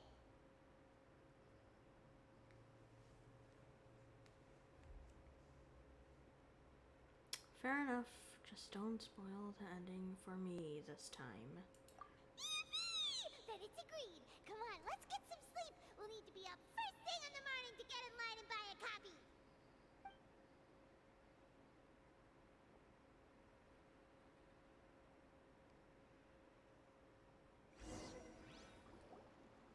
I didn't expect that style at all. Even though it's a detective novel, it's also like a social documentary. Whew. It's actually pretty good. You just finished it? You're a pretty slow reader, Paimon. No! Paimon just spends a bit more time sleeping than you, that's all. Uh-huh. Excuse me, but do you know if the Traveler and Paimon are lodging here? Huh? Who are you? Paimon doesn't recall seeing you before. Wait, you're not here to give us trouble, are you? A blonde traveler and a chatty little fairy. Phew, looks like I found the place. Good thing I asked the Spina di Rosula. Seems they sent me the right way. Chatty fairy. What do you mean by chatty? Paimon's always careful not to talk too much. Most of the time, anyway. It's an honor to meet you both. I was sent from the Palais Mermonia. Monsieur Nourilette wishes to see you. It seems he has something important to discuss in person. Nourilette? She wants to see us again already? Huh. We talked so much the last time we met. Has something happened since then? I am not privy to the details. It would be best if you came to the Palais Mermonia and asked Monsieur Nourilette in person. If you say so, but Paimon has a bad feeling about this. Now that I've delivered the message, I'll take my leave. Thanks! We haven't left the room for a few days, so we'll head over once we've freshened up a bit.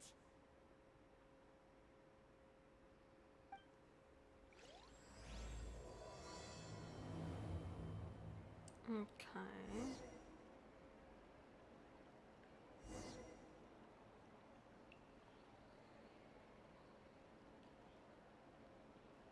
Okay. Boats are made for transferring commodities back and forth, and those that come across Liyue tend to stay a while. So it is where many things come to settle.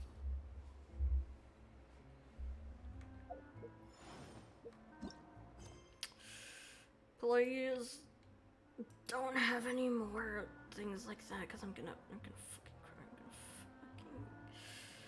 cry. Okay.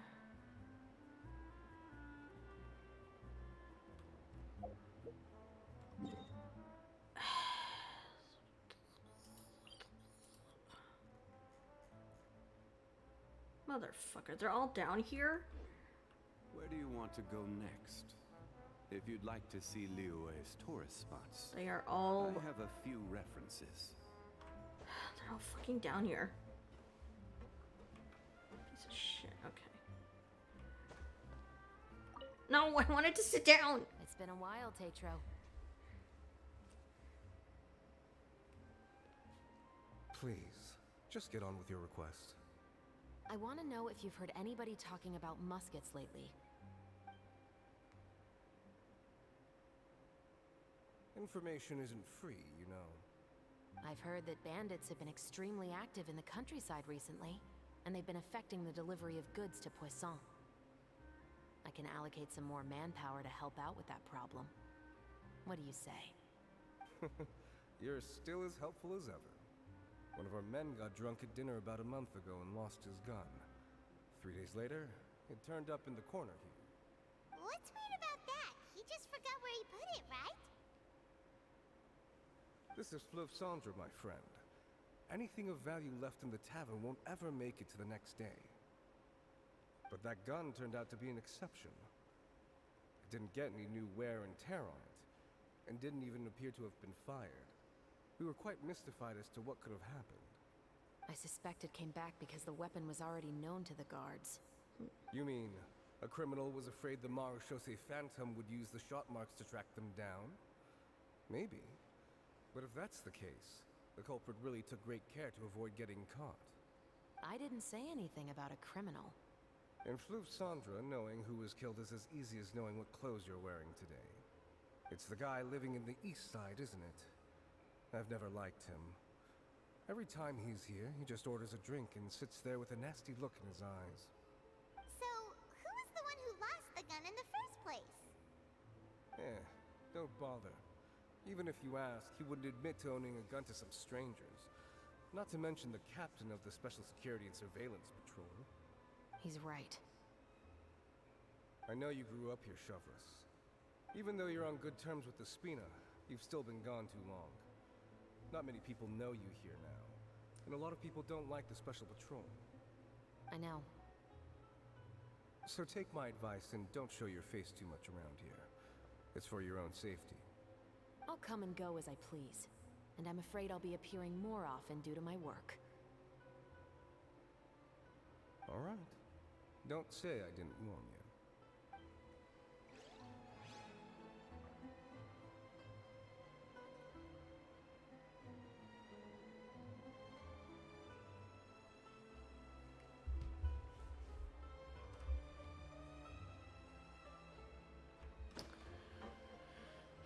Okay, and that one's...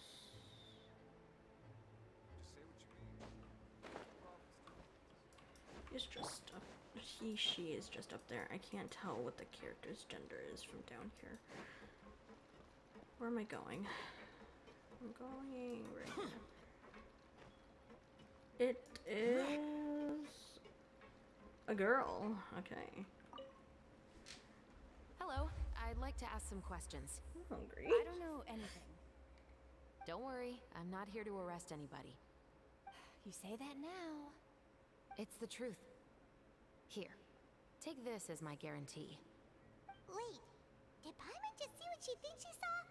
Is the captain of the Special Patrol bribing a citizen?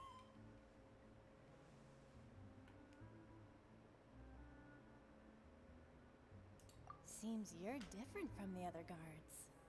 What do you want to know? Have you heard anything related to muskets in Fleuve Sandra lately? Anything at all? Muskets, huh? All I know is that about 2 weeks ago, we started hearing some loud noises at night. So loud that it's been waking me up. Were they gunshots? Possibly. It's hard to tell around here. Someone's house collapsing, a pipe exploding somewhere, it's all the same. But the noises I'm talking about definitely happened after I fell asleep. Do you know where the noises were coming from? I don't remember clearly. Is it that you don't remember, or that you need to think about it some more? You tell me. Then please, think about it some more. She's giving her even more Mora! I didn't see anything. The noises came from the end of the Southern Waterway. I came out and had a look for myself and I wasn't sleeping well, but I didn't dare get too close. That's all I know. All right, I'll take your word for it. Thanks for the pâte de fruits.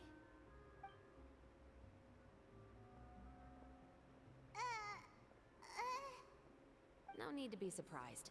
I grew up here, remember? I know how to get people around here to talk.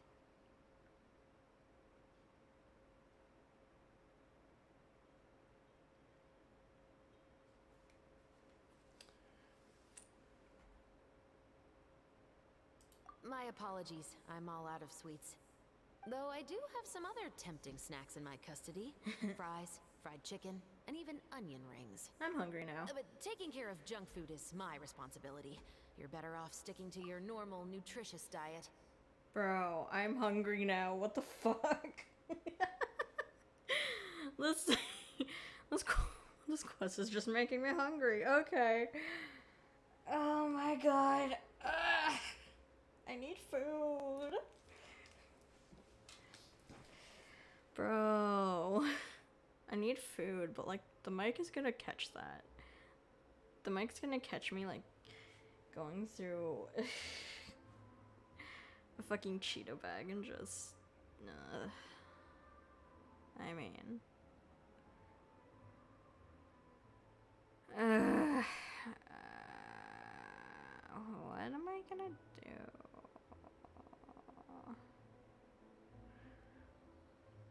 I could totally leave it like on this specific scene while I go get like some food or like some chips, but like I don't know. Should I?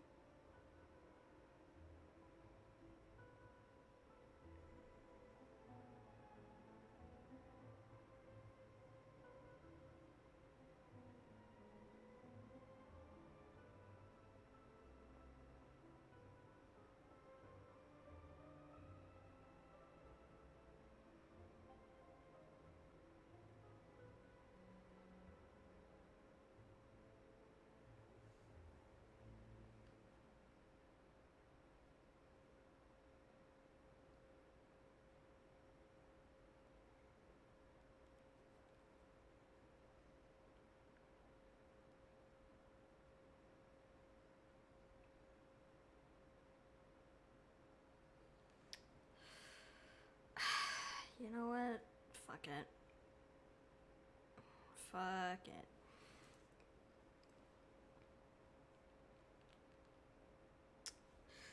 I'm just gonna go get some chips.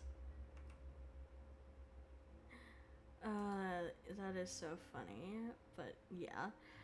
I'll be right back. I'm gonna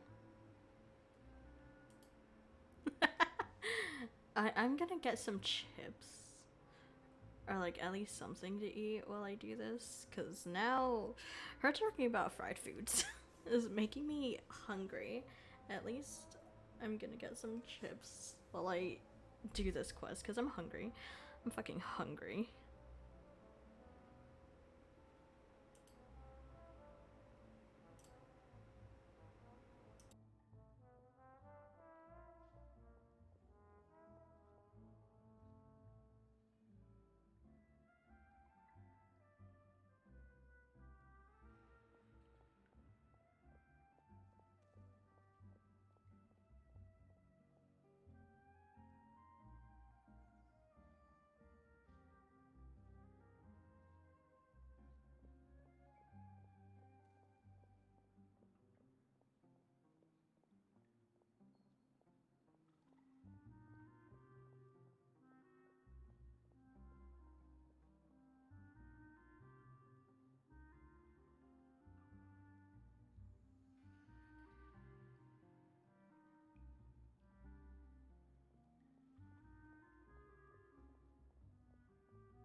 Alright. I'm back.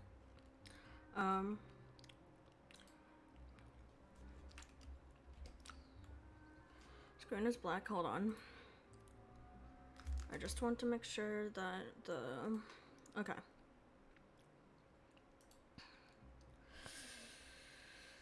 Yeah, I'm gonna be eating. Because this quest is making me hungry. Now then, let's keep going.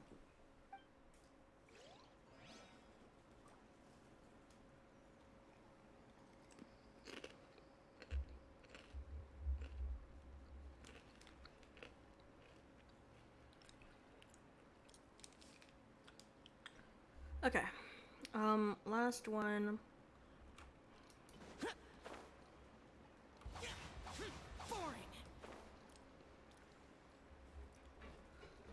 Is over there.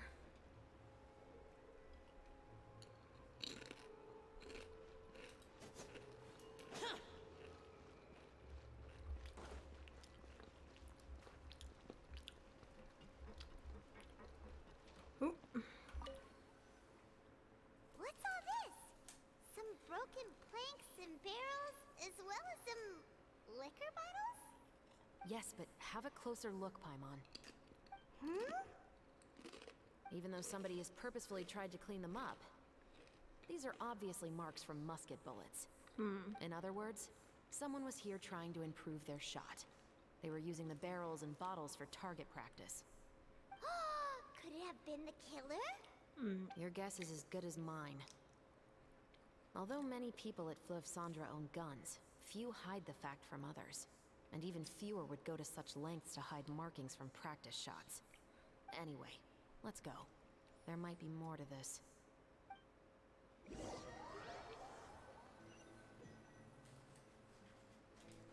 Seems like that's all we'll be able to uncover for today. Paimon feels like we managed to learn a lot more here than up on the surface. Yes. Assuming that everything we found is indeed connected to our suspect, then their timeline was probably something like this. A month ago, our suspect found a gun and took it home to disassemble it. Once he'd figured out its mechanics, he brought it back. In the following weeks, he used some parts to create his own makeshift musket, and took it to the Fleuve Cendra for target practice. Then, a few days ago, he found his target and carried out the murder. Once the deed was done, he left a rainbow rose on the body, just like the scene in the novel. That all makes sense to Paimon, but we're still no closer to figuring out the killer's identity. The deceased was a resident of Fleuve Cendra. It's said that he was a poor, solitary man.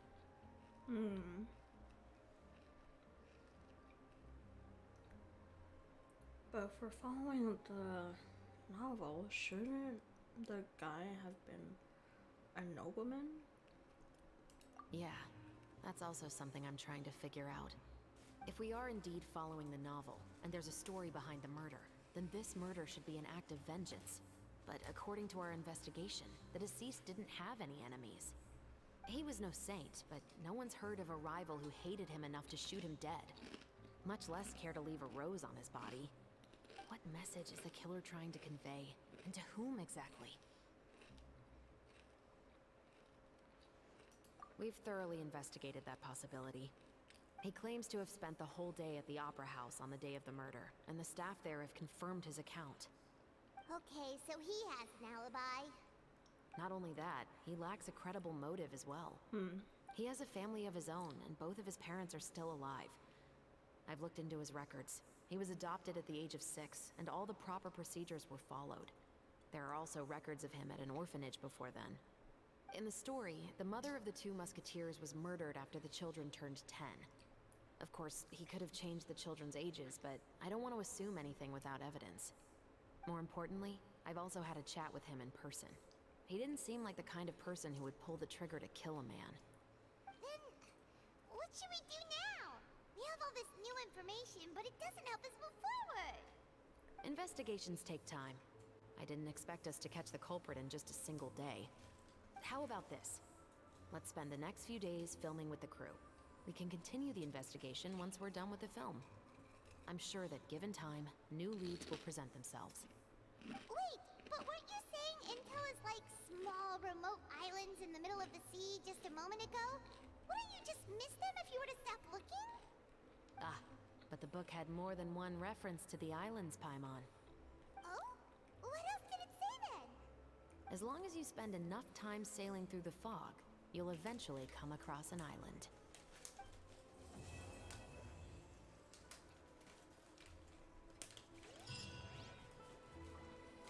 Okay.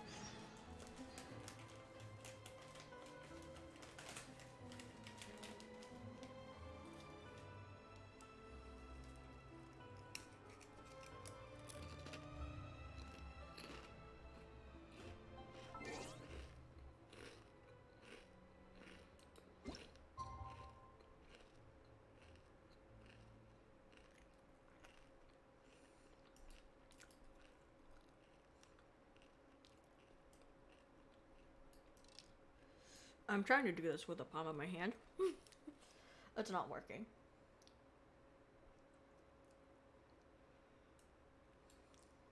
And now I'm trying it with my left hand. It's also not working.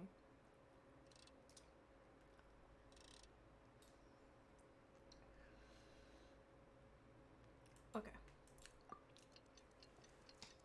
This is why you don't eat while streaming. Or eat chips while streaming.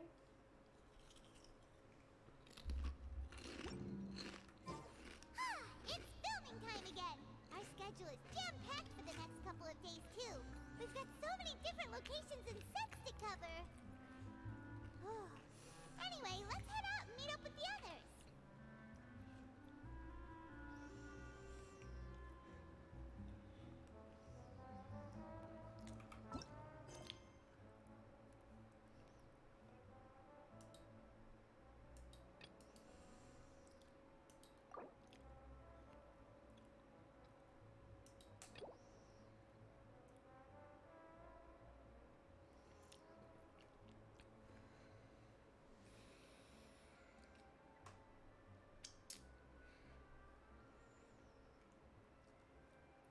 Hold on.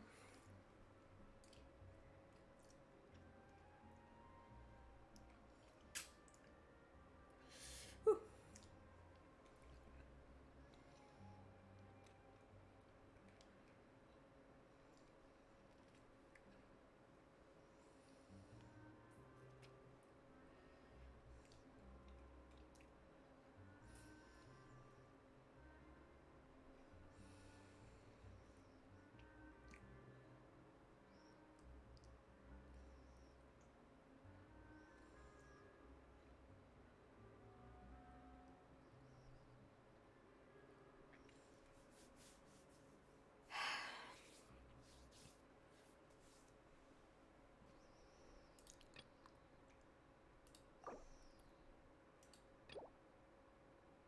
Okay.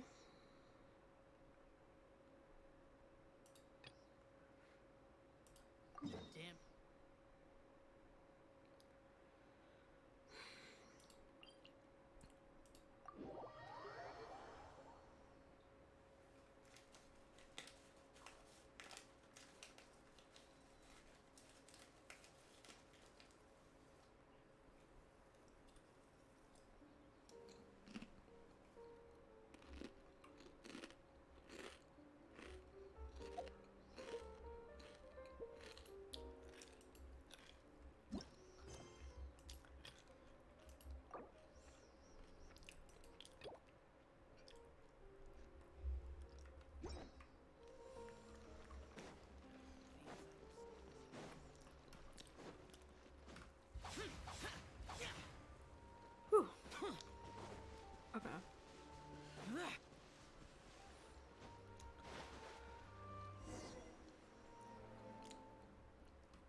I'm crying right now.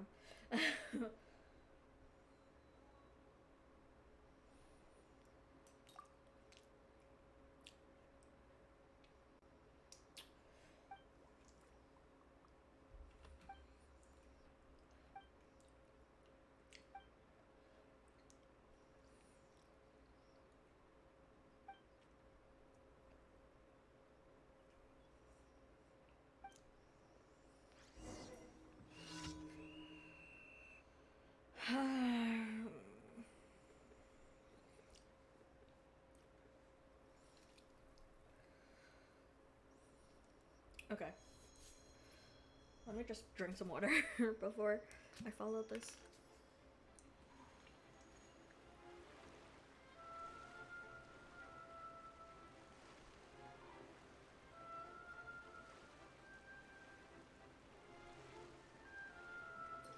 Ah. So good. Okay.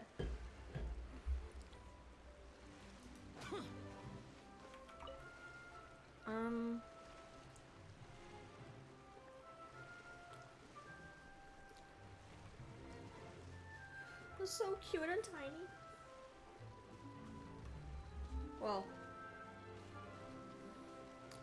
as big as the child characters, but still cute.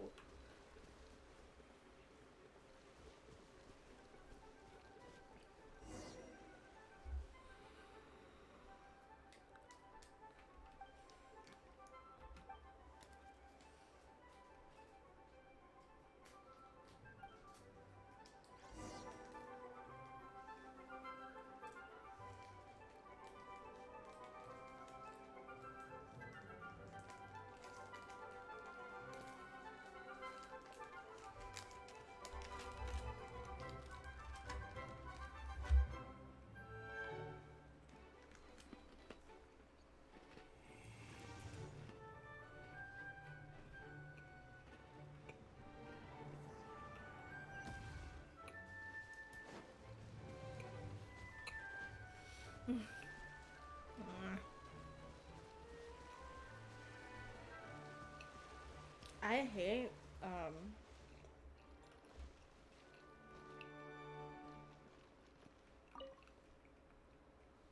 okay.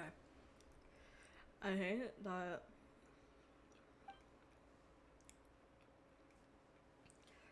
you literally have to do the quest first before, well,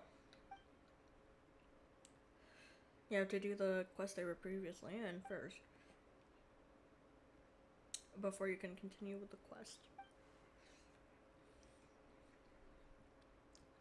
Which kind of sucks for me because I usually don't do that. So.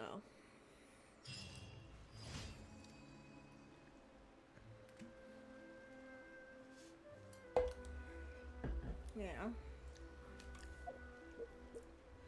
Okay.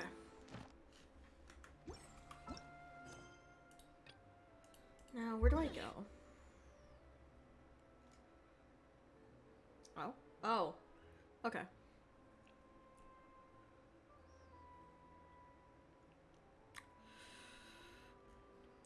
There's literally nowhere.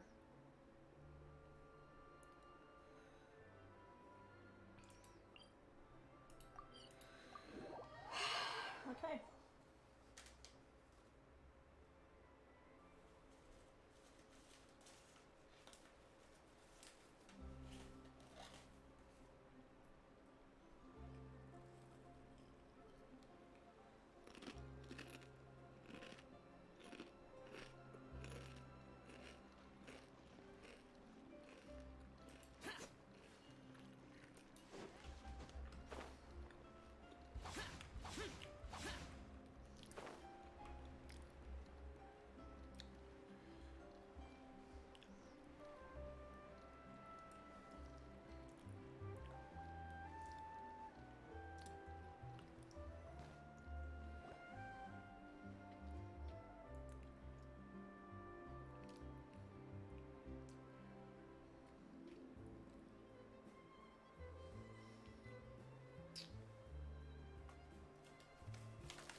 everyone.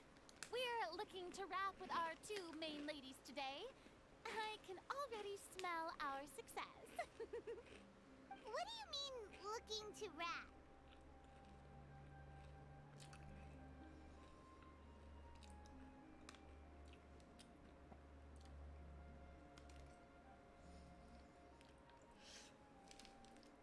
Yeah, let me just finish these strips first.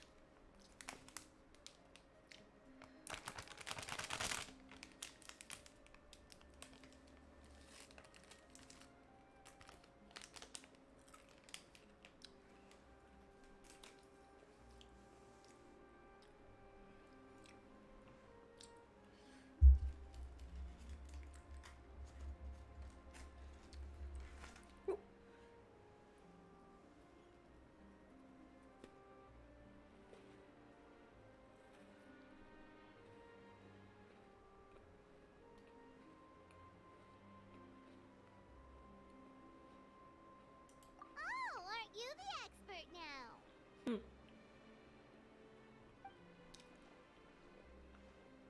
This upcoming scene is the two musketeers' final confrontation with the Baron. There will be quite a bit of action, but no choreography beyond what we've already rehearsed. Anyway, get ready. Lights, camera, action! The view is beautiful tonight. It reminds me of that fateful night 10 years ago. And now that I've said it, I can even make out the faint fragrance of herbal tea in the air. Enough, villain! It's time that you pay for the death of our mother! My dear Iris, have you forgotten your manners? How can you speak like this to your own father? I'd sooner swallow all of my teeth than call you father. What did I expect? Seems the daughters have turned out to be just as obstinate as their foolish mother. In this world, Mora and status is everything. She thought she could blackmail me using her children and force me to grant her recognition and concessions? Ah, how naive can a woman be? Mother never asked a single thing of you. All she wished was for us to live a peaceful life, just like the others. It was you who personally brewed the poison of prejudice and sent Mother to her death. Compared to that deadly poison, the 2 bullets that will soon pierce through your heart will be like sweet mercy. And that's exactly why I said you're just as naive as her. Did you really think 2 muskets would be enough to defeat me? So let's see. What is stronger, Mora and power, or the 2 muskets in your hands? Get them! Tulip! There are too many of them! It'll be okay. We'll cover each other, Iris. And Oh, Mother will be what? watching It's over us actually too. like a gun? Are you actually kidding me? You asked for it. Oh, shit. Stand Ow. down. I like how it's an Drop your actual, weapons. like, gun. Yeah. Take flight.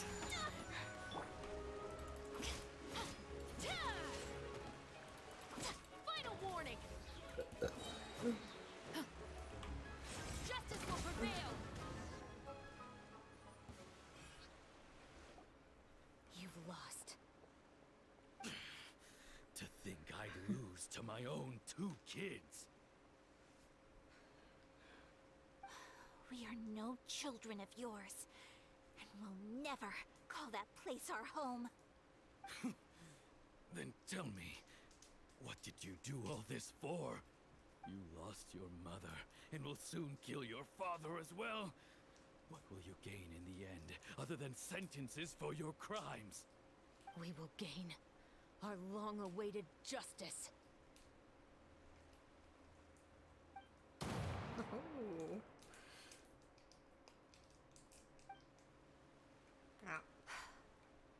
It's over. Finally, it's over.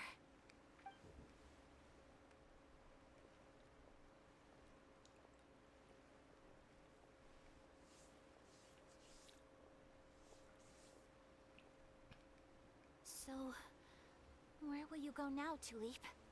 I'm not too sure, Iris. Maybe somewhere with lots of flowers? After all, Mother always did love going where the blossoms were.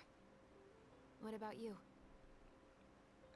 I want to go visit Mother's grave. Yeah, that's not a bad idea. Huh? Tulip, look! What is it? It's Mother's favorite. The rainbow rose. Look, it's blooming again.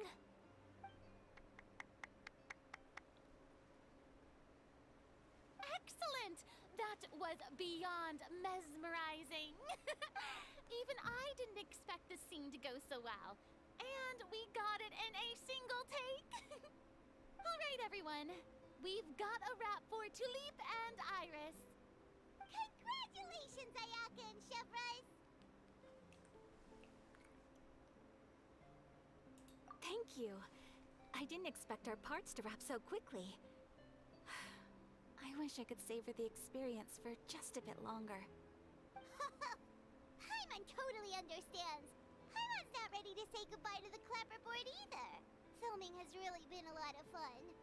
You were great too, Chevrolet. The way you said, long-awaited justice. It gave Paimon chills. That is indeed my favorite line in the whole book. I still remember trying to act it out in my room the first few times I read it. Whoa, Paimon would have never guessed you're that type. That's funny. Who doesn't like stories where the guilty are punished and justice prevails over evil? Don't forget, I'm the captain of the Special Security and Surveillance Patrol. Captain, I have something urgent to report. Please excuse me, everyone. I'll be back in just a moment. It's okay, don't worry about us.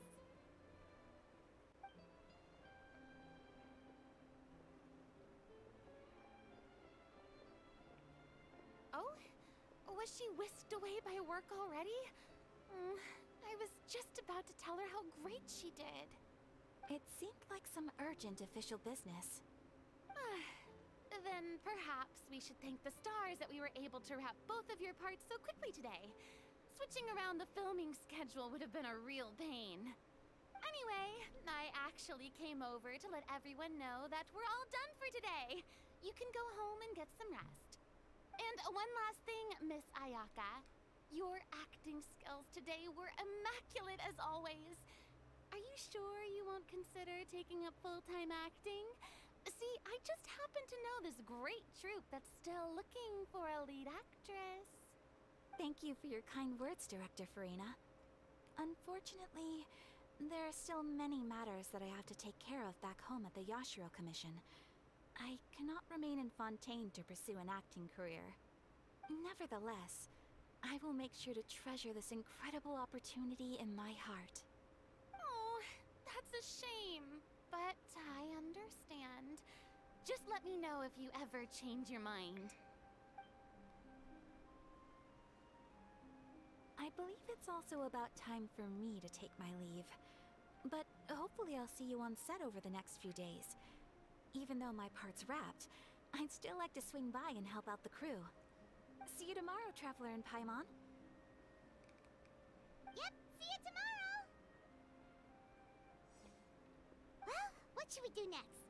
Maybe we'll go investigate the case some more with Chevrolet today. Traveler, Paimon, please come with me. Huh? Where are we going? You could say that our ship has finally chanced upon one of those small, remote islands of intel.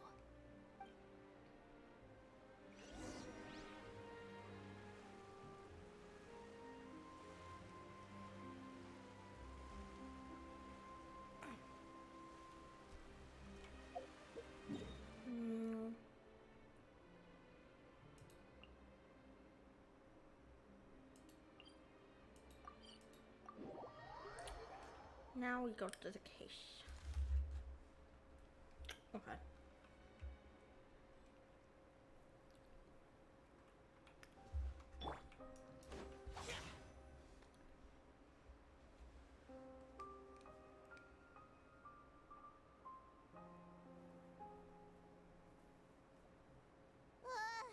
Paimon's exhausted. didn't expect having to float this far after a full day of filming. So, Chevrolet, why did you take us here?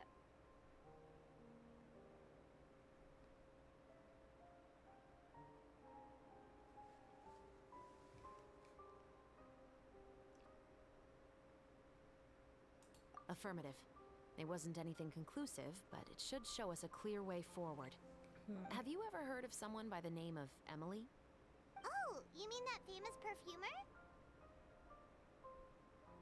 She's a good friend of mine. She's lent me her aid several times in the past to resolve some difficult cases. After I discovered the rainbow rose at the scene of the murder, I sent it to her. After all, she's probably the foremost expert on flowers and scents in all of Fontaine. And then? There was nothing remarkable about the flower or the trace amounts of soil left on it. But according to Emily, the rainbow rose left by the killer was derived from a very rare cultivar. Huh. Paimon didn't know that there were different varieties of rainbow rose. Paimon just thought they grew everywhere in the wild. Flowers that are deliberately cultivated will always show some different features from those that bloom in the wild. We already knew that the rose left at the scene belonged to a special cultivar, but with Emily's expertise, we were able to pinpoint the place where it was first picked from. Oh, Paimon gets it now. So whoever first planted that rainbow rose was probably the killer. Precisely. And after we checked what we learned against some sales records from the past, we discovered that there's only one person in all of Fontaine who could grow and sell this specific cultivar. Really? And who is it? It's the novelist. But didn't you say he had an alibi? Right? Oh. To be clear, I haven't changed my mind about him. I still don't think he was the one who pulled the trigger. However, that doesn't mean the true culprit never visited him at his home or never purchased a rainbow rose from his garden. Whatever the case, we will have to confirm a number of things with him. So you mean the next place we need to go is... Yes, we're going to pay him a visit at his home.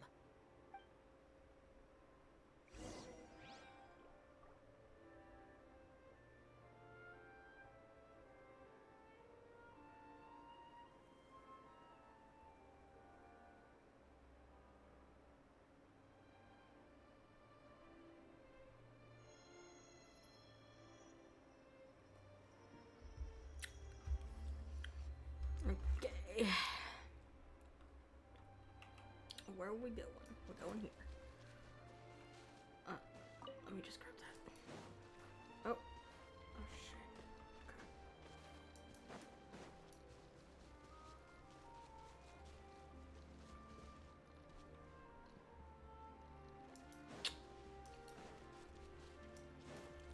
Just a little canvas.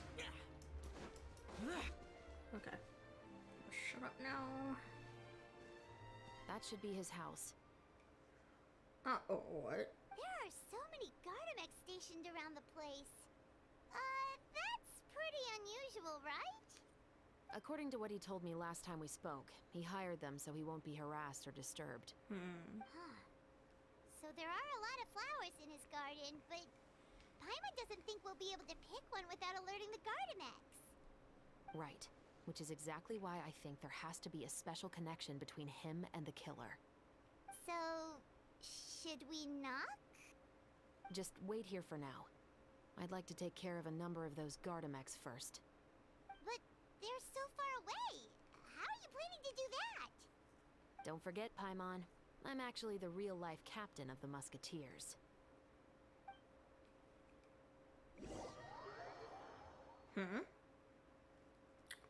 Is that a cutscene or... Oh, no, never mind. Okay, I'm doing it.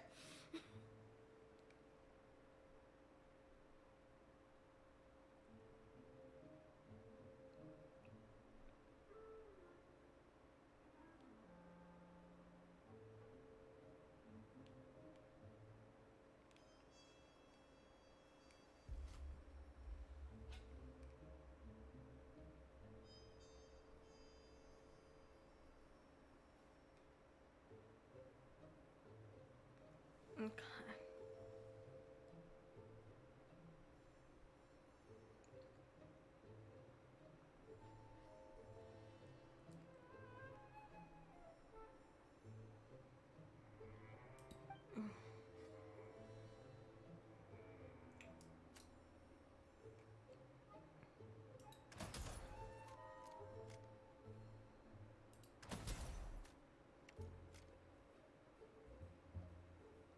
This is cool. What the fuck?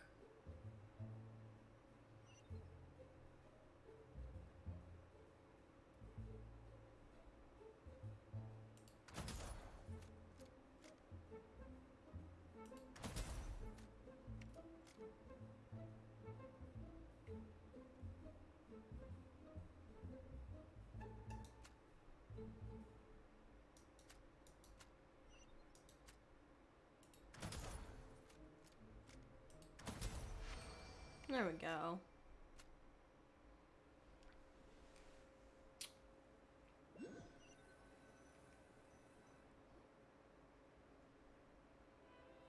All clear. Let's go.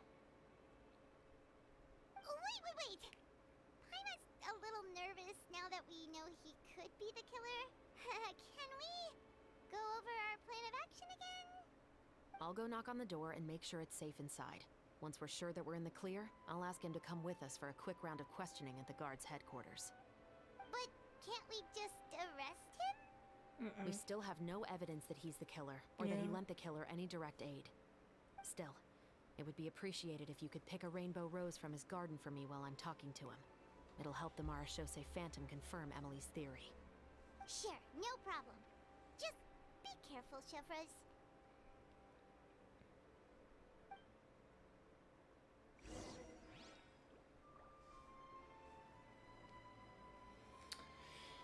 Okay.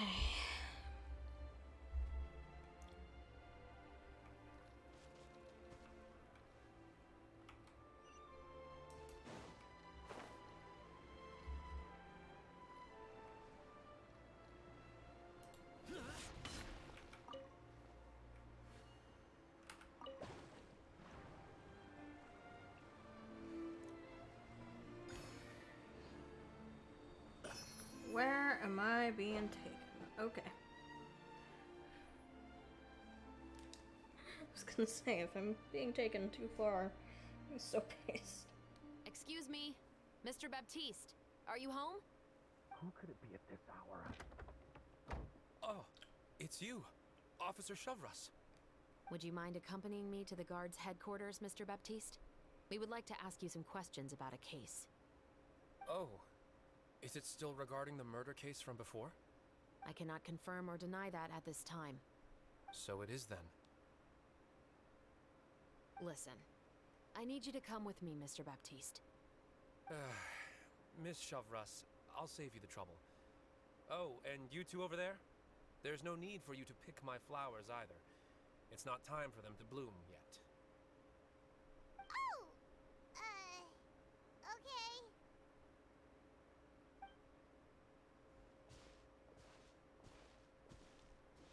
By saving me the trouble, you mean... I will confess. I was the killer. Huh? He just admitted he's guilty! Please relax, everyone.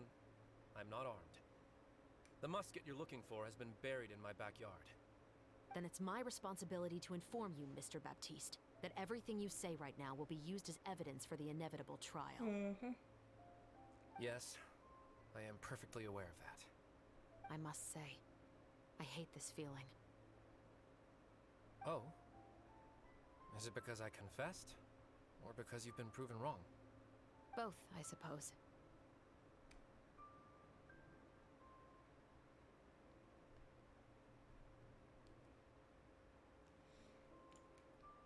Damn, and she said she... Oh, wow. I mean, I kinda had the feeling, but... I don't know. The guy and the... For the same reason as the one I wrote out in my novel, of course. I did it to exact revenge. For what? I know you haven't figured out the link between the two of us. Had you done so, I'd have been taken away to the headquarters a long time ago. But that won't stop me from always remembering his grotesque face. After all, he was the one who killed my mother. Your mother is still healthy and well. You know, I was adopted as a child. I was referring to my birth mother. That was never recorded in the orphanage's records. Please forgive a 6-year-old child for concocting some lies to protect himself after watching his mother die right in front of him. So, your novel, it was like a record of your life? No, of course not. It was a work of fiction with many embellished parts. But I am indeed the illegitimate son of a wealthy and influential man who abused his power to murder my mother. That part was 100% real. But the man you killed didn't have a Mora to his name.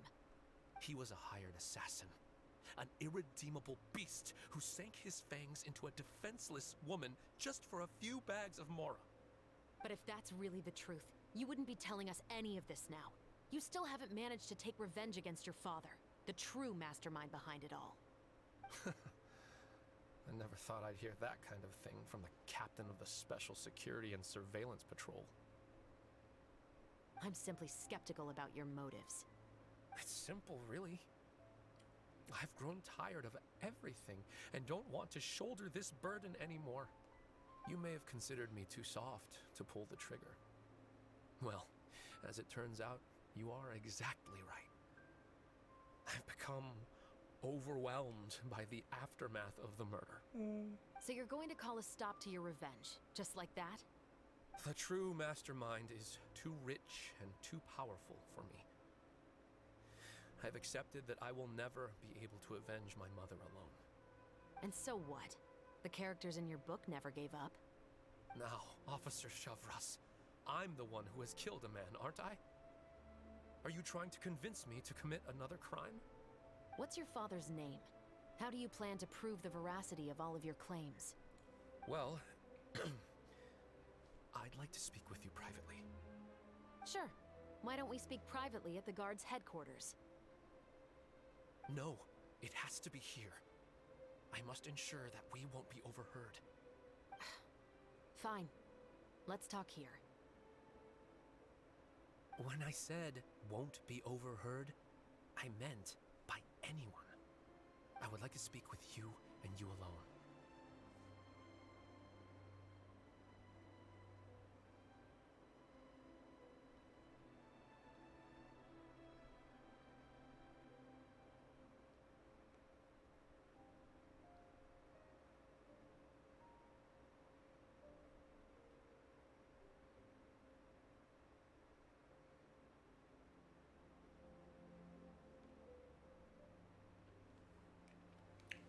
Okay. We can go somewhere else for now. Thanks. I appreciate it. Please stay safe, Chevres.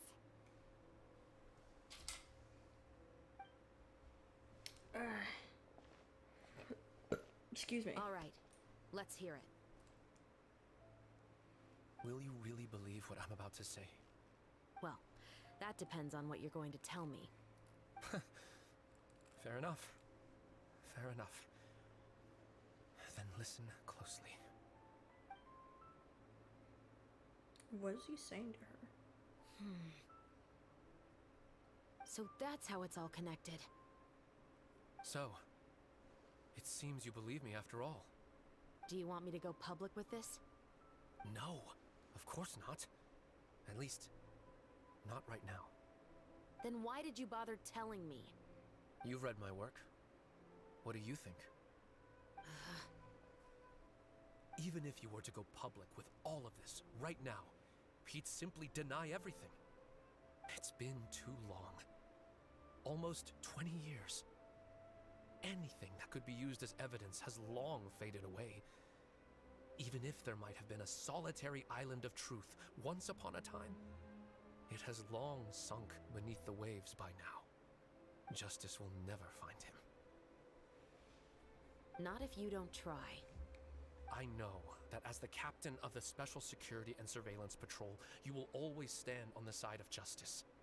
But do you really think a cushy life in prison really constitutes justice for him? I bet he could lead an extremely comfortable life in the fortress of Meripede. What are you trying to say? I've been observing you from a distance. Your portrayal of the Musketeer was exquisite. Pull the trigger of justice against him. Let the villain get what he deserves. You want me to let you go so you may complete your revenge? No, Officer Shavras. I know that would be impossible. No. What I'd like is for you to perform the deed on my behalf. What? Oh, Shivra sure is taking her time. What could they be talking about anyway? Oh, Paimon's worried. What if he decided to attack her?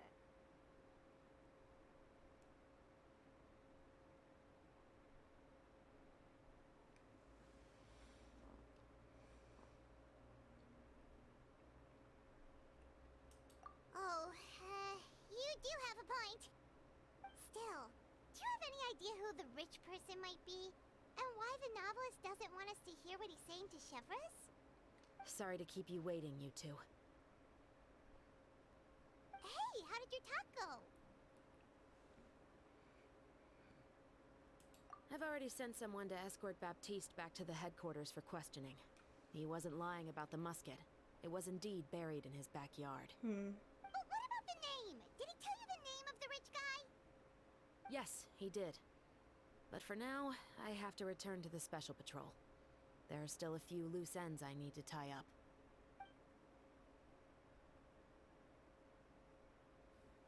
I'll probably be quite busy over the next few days, so apologies if you don't see me on set. Alright, Paimon understands if you can't tell us everything you know. We'll just keep an eye on the Steambird then. Actually, there's still something else I need your help with.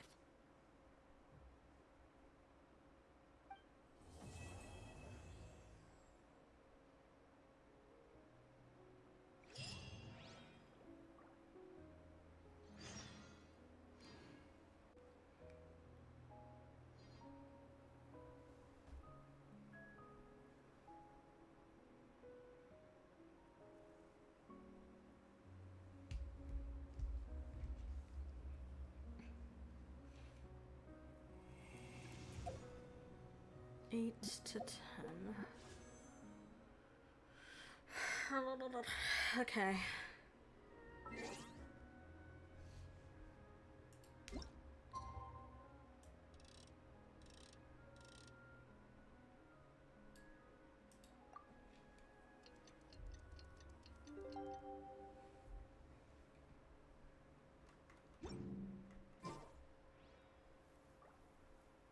Oh. Yeah. Okay, so I guess if it's only like 2 to 4 hours, I guess.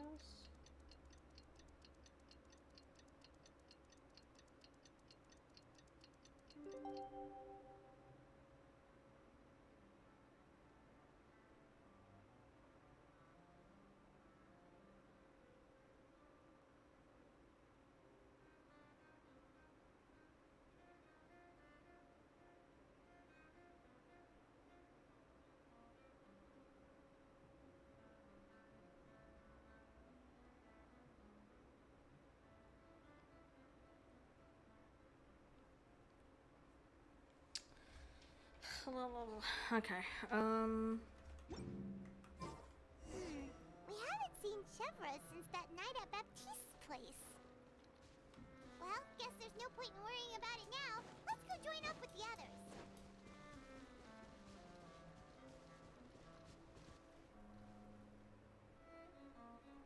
oh shit.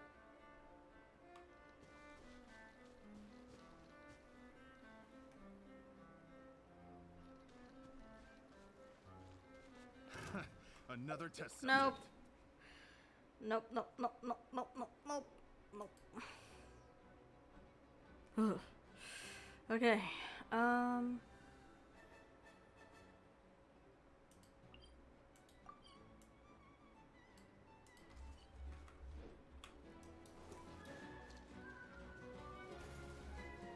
stupid. Okay.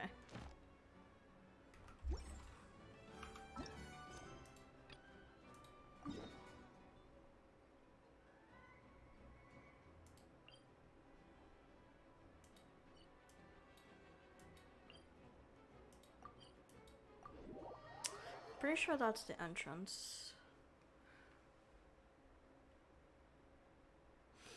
Or not, never mind.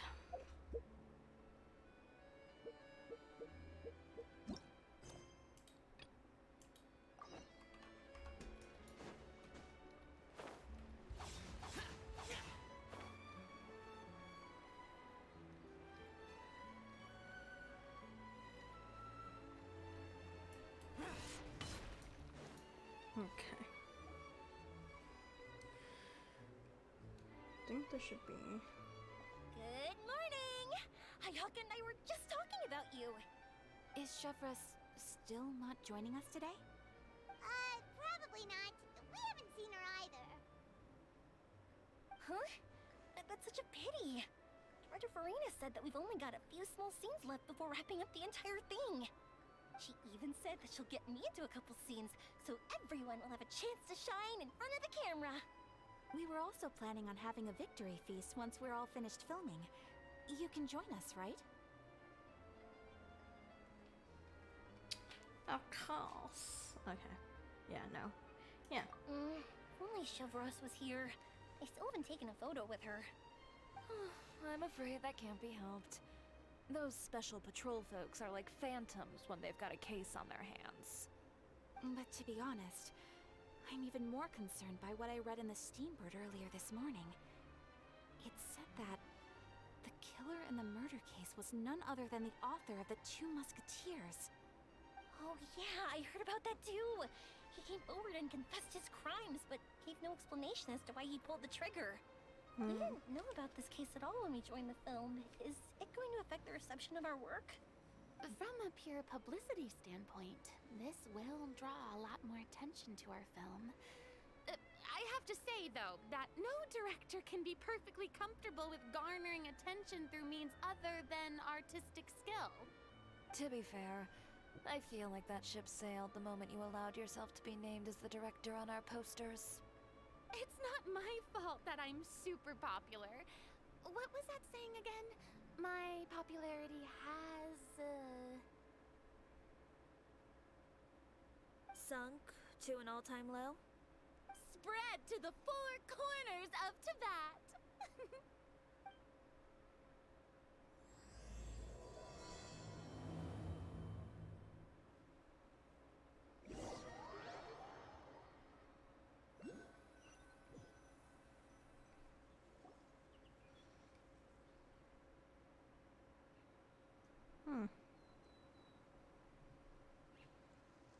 This is their version Excuse of me, projector. everyone. Xavier! Feels like it's been ages since we last saw you. I've been talking non-stop with the Film Association, and I'm absolutely swamped trying to coordinate the film's marketing. So forgive me for not being around more often, but please believe me when I say that I will make sure everyone's hard work gets the exposure it deserves. Oh, seems like you've been fighting your own battles. Yes, that's one way to put it. Oh, and before we begin the final round of filming, please allow me to finally introduce you to the original investor of our film, Mr. Morris. A pleasure to meet you all. Yes, glad to make your acquaintance, Mr. Morris. We've heard about the issues you've encountered with your financial situation, and genuinely hope that things have taken a turn for the better. Oh, well, the situation has indeed improved somewhat. Don't worry, Mr. Morris. Accidents and last-minute challenges happen all the time. There's no need to blame yourself over it. The good news is that we're almost done filming now, and I would even say that this is the best story I've ever seen. Is that so? I see, that's great news. All right, now that we've gotten all the pleasantries out of the way, let's get the show on the road. We'll mostly be filming typical people and scenery from the streets today to improve the sense of environmental ambiance in some parts of the film. Oh, and there'll be a cameo for Mr. Kamisato and Miss Yoimiya as well. They'll be used to show outsider perspectives on the fates of the Two Musketeers. That's right. Ayato should be here any minute. Excellent! Then let's start with the scenery shots. camera and clapper loader, you're up. Yep, we'll be ready. Remember, all we need are some wide zoom shots of the streets. If you happen to find some particularly lovely patches of flowers and grass, feel free to grab some close-ups of those as well. Ready? Lights! Camera! Action! Ow, ow, ow, ow, ow, ow. Okay, now move the camera slowly. Try to focus on that flower.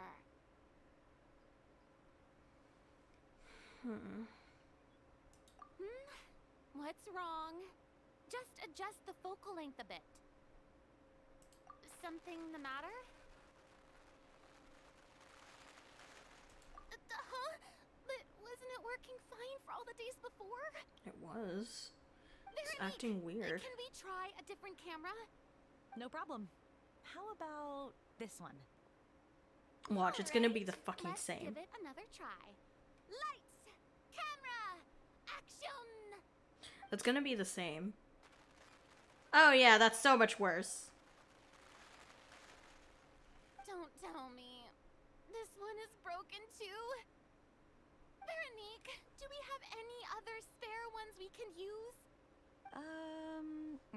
I'm afraid we only brought these two today. What? Then go find a workshop to get them repaired right away. Oh, and you too, Bono. Go find our spare camera in the warehouse and bring it back to the set. On it. Greetings, everyone. My apologies for the delay. Is something the matter, Ayaka?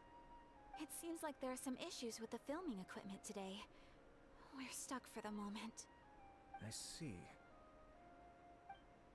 Well, let's not just stand here twiddling our thumbs. Actors, to the makeup booth. We'll start on the next scene as soon as we get a working camera. The people at the workshop told me that the part which holds the lens in place seemed to have fallen off. That's super strange. It was perfectly fine just yesterday. Well, no time to dwell on that now. Let's get back to filming. That's weird. Quiet on set! Places, everyone! Lights! Camera! Action! It's gonna be so much worse. By the way, have you heard about that recent murder case? Okay, never mind. Yes, I have.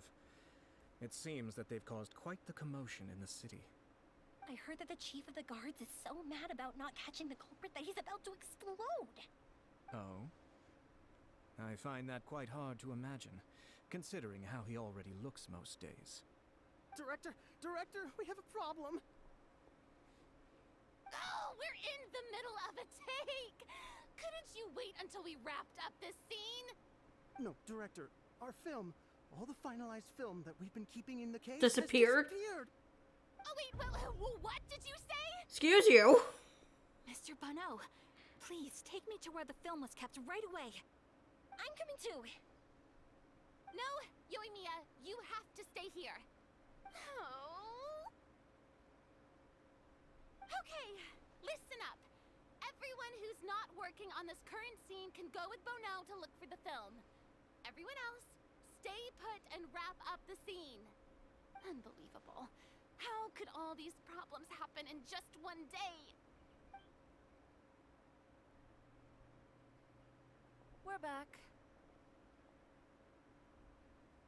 How did it go? Did you find the film? We found it in the sewers. Huh? In the sewers? What? Is the film still okay? What the fuck? We discovered it just in time, so we should still be able to salvage it. The others are checking now to see if we lost any specific scenes. Oh, you scared me for a moment there. I nearly thought we had lost everything. I really don't want to experience that feeling of despair again. Okay, but who could have stolen the film and dumped it there? Could it be some competitors working on other films? Or somewhere else entirely. If they wanted to harass us, why wait until the last day? Okay, we don't have time to really look into it right now. Let's strike while the iron is still hot and wrap this thing up once and for all. Yeah, let's finish it.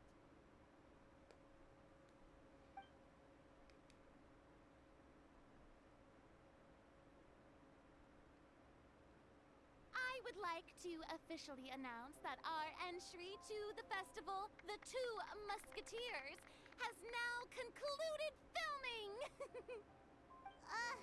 Paimon is spent. It's so late already. Even though the filming process proved to be extremely challenging, everyone provided valuable and unique contributions to the final product. Yeah. Thank you all for your dedication and support. And just like Director Farina, I would also like to extend my most heartfelt thanks to all of you. Really, you've all helped me so much. All right. Let's save the awards speech for later, and hopefully also get some rehearsals in before the real thing. Anyway, now it's time to party! Let's all make our way to the beach and have a celebration feast so loud and fun that even the blubber beast will want in. Party! Paimon wants to party! Is this the last part of the quest?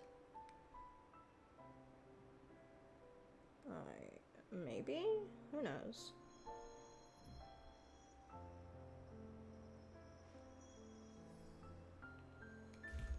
Okay. Let's see.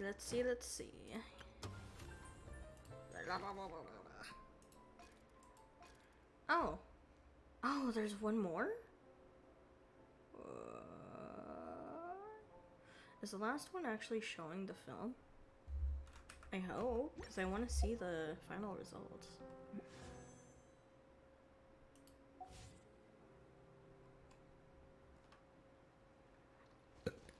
Excuse me.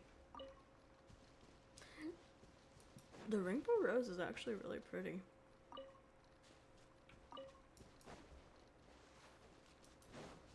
Whoa, this place is hopping. Everyone's finally getting to relax after wrapping up the film. Let's go chat with someone. Have you ever seen a fireworks show, Mr. Morris? It's pretty amazing.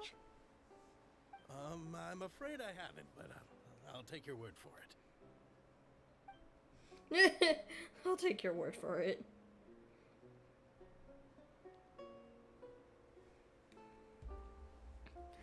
Oh my god, that is so funny. Her? Oh, this is turning out to be quite the party.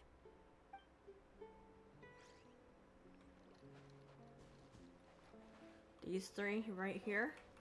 I was thinking, if this film turns out to be a success, could I ask the two of you to stay and be a part of my crew? Of course, I'll definitely increase the pay for next time. I'd be more than happy to, Mr. Xavier. But Thank you for the offer, Mr. Xavier. But I've made some plans to go on a journey to the other nations once the festival is over. Is that so? Well, then in that case, bon voyage, Miss Veronique. Please feel free to get in touch once you've returned to Fontaine. Vid. Okay.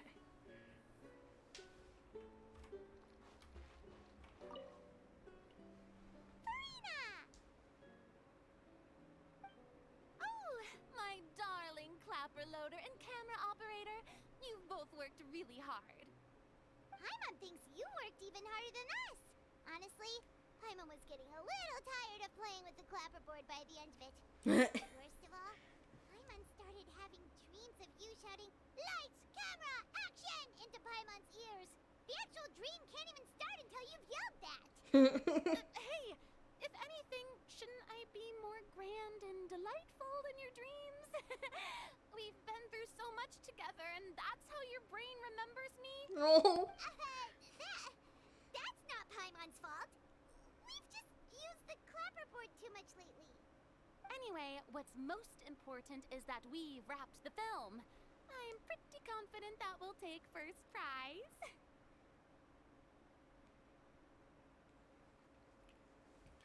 You mean the Farina award? Hey, no need. mention the official name. Wait, now that you mention it, if we did win the prize, would Farina just get a statue of herself? I think so. Come on, I don't need that kind of attention. Xavier can accept the reward on our behalf. But just imagine! Farina accepting the Farina Award and holding a Farina statue. I'm going back to my dessert now. You all can keep discussing that on your own.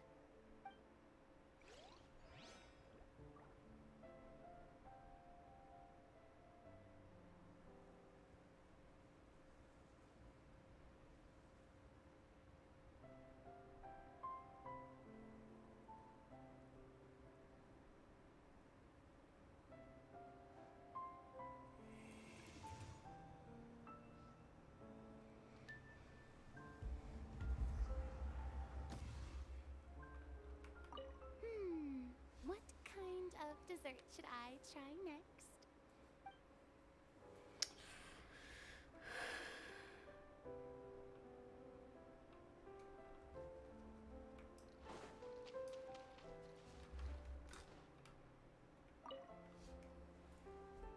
Hey, Ayato! How's your work been going? Everything went rather smoothly. Thank you for your concern. Ayato told me that we've already confirmed the dates for some Inazuma Fontaine cultural exchange events. Ooh. So the next time we visit, we'll be doing so in our capacities as the representatives of the Yashiro Commission. I wonder if there's gonna be more characters from Inazuma. I want to see Heizo and like Kazuha maybe again, because last time we've seen Heizo was a year ago, in the event with the yokai, if I remember right.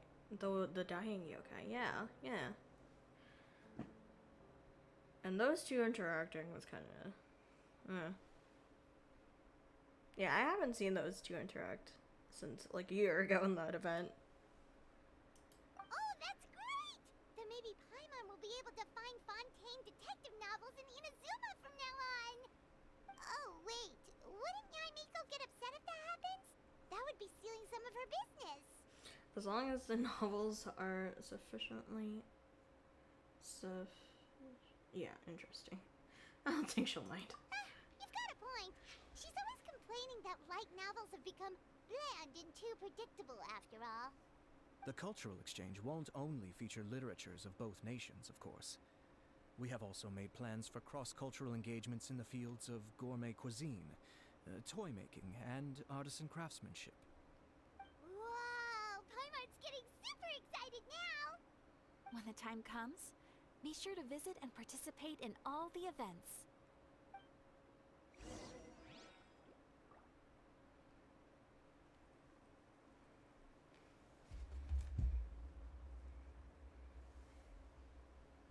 The damned will.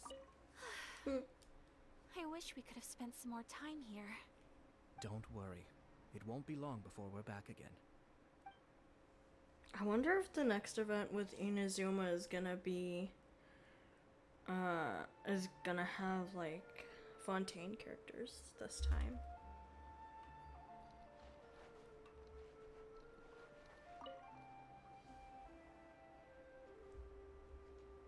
Chiori! Hey, you two. Are you not really into these kinds of big social occasions? Not particularly. But this is still better than Fontaine Fashion Week. But if this film becomes a big hit, people will definitely come flocking to your shop. Yes, that's highly likely. As long as the film can premiere as planned. Are you still worried about the case? That and all the obstacles we had to face today. Right. You're right. It's as if all our bad luck just manifested at once. But why today of all days? No, it's nothing. We've already delivered the film to the editors, so there should be nothing more to worry about. How are you doing, Mr. Morris? You having a good time? Well, you could say that. Do you happen to know when the party is scheduled to end? Judging by how much fun everyone's having, I'd say probably not until well after midnight. Is there something that you still have to take care of at home, Mr. Morris? Oh, well, I'm just not a late night person, so I might take off shortly. Oh no! Silly me. I almost forgot something super important. Oh, what is it?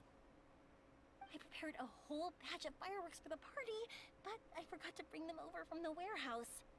Fireworks, you say? That's, truly a pity. Sorry things didn't go as planned. Could you help me carry them over, Mr. Morris? I won't be able to fetch all of them by myself. Me? Are you sure that you can't find anyone else? Everyone else is busy talking. I just wanted to make this a surprise for everyone. The warehouse isn't far from here. We'll be there in no time. Pretty please, Mr. Morris. These are some of the best fireworks I've ever made. So I also want you to see them before you leave. They're stunning. I promise that they'll be a once-in-a-lifetime experience that you'll never forget. But... It's okay. Just come with me. If we're sneaky enough, nobody else will see us leaving. All right. The warehouse is right over here. I moved the fireworks there in advance, so it shouldn't be too much work bringing them back. It's still a ways away from the party. Sorry about that, Mr. Morris. It's probably because I'm used to carrying fireworks all the time, so it doesn't feel like a lot of work to me.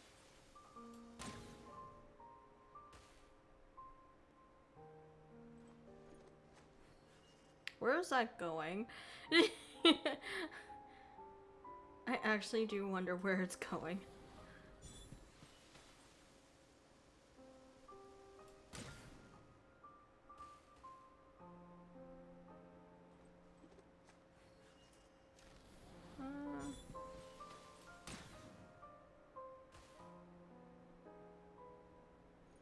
Oh, okay. Okay, let's go.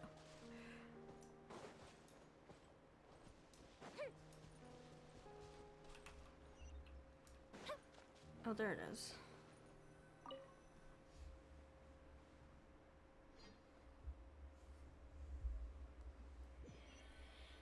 It's dark in here. Wait here, Mr. Morris. I think the light switch should be somewhere here. Why did I have to get roped into this? What was that? Oh, whoops. Didn't see that.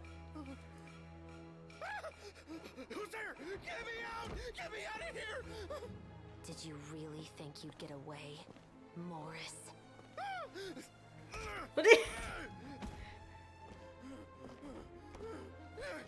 You've got the wrong guy. It wasn't me. I'm not the killer. Hello. You know, It's not much. Eliza died a far more heroic death than this. She fought your assassin to the end, to save the children she had hidden beneath the floorboards.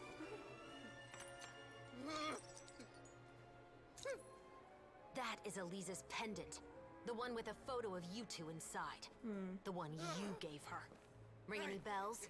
It's a fake. It has to be. There's no way. No way your assassin didn't destroy it, you mean?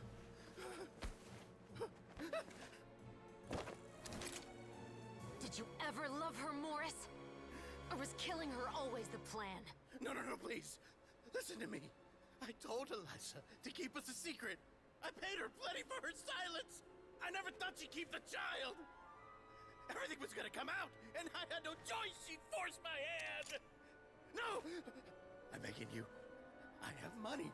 Just name your price, please. You can keep your Mora, and you can go to hell.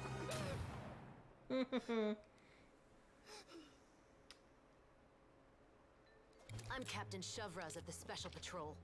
Morris, you're under arrest for Eliza's murder. How'd they find out, actually?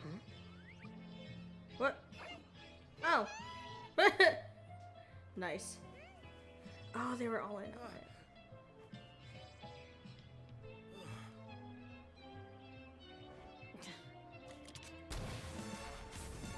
Oh, shit. prop manager, Veronique. Or perhaps I should call you the Second Musketeer. What the fuck? Wait, what's going on? This wasn't in the script. Drop the gun, Veronique. Why? Why would you keep me from exacting revenge on this heartless monster? What the fuck? Drop your weapon. This is my final warning.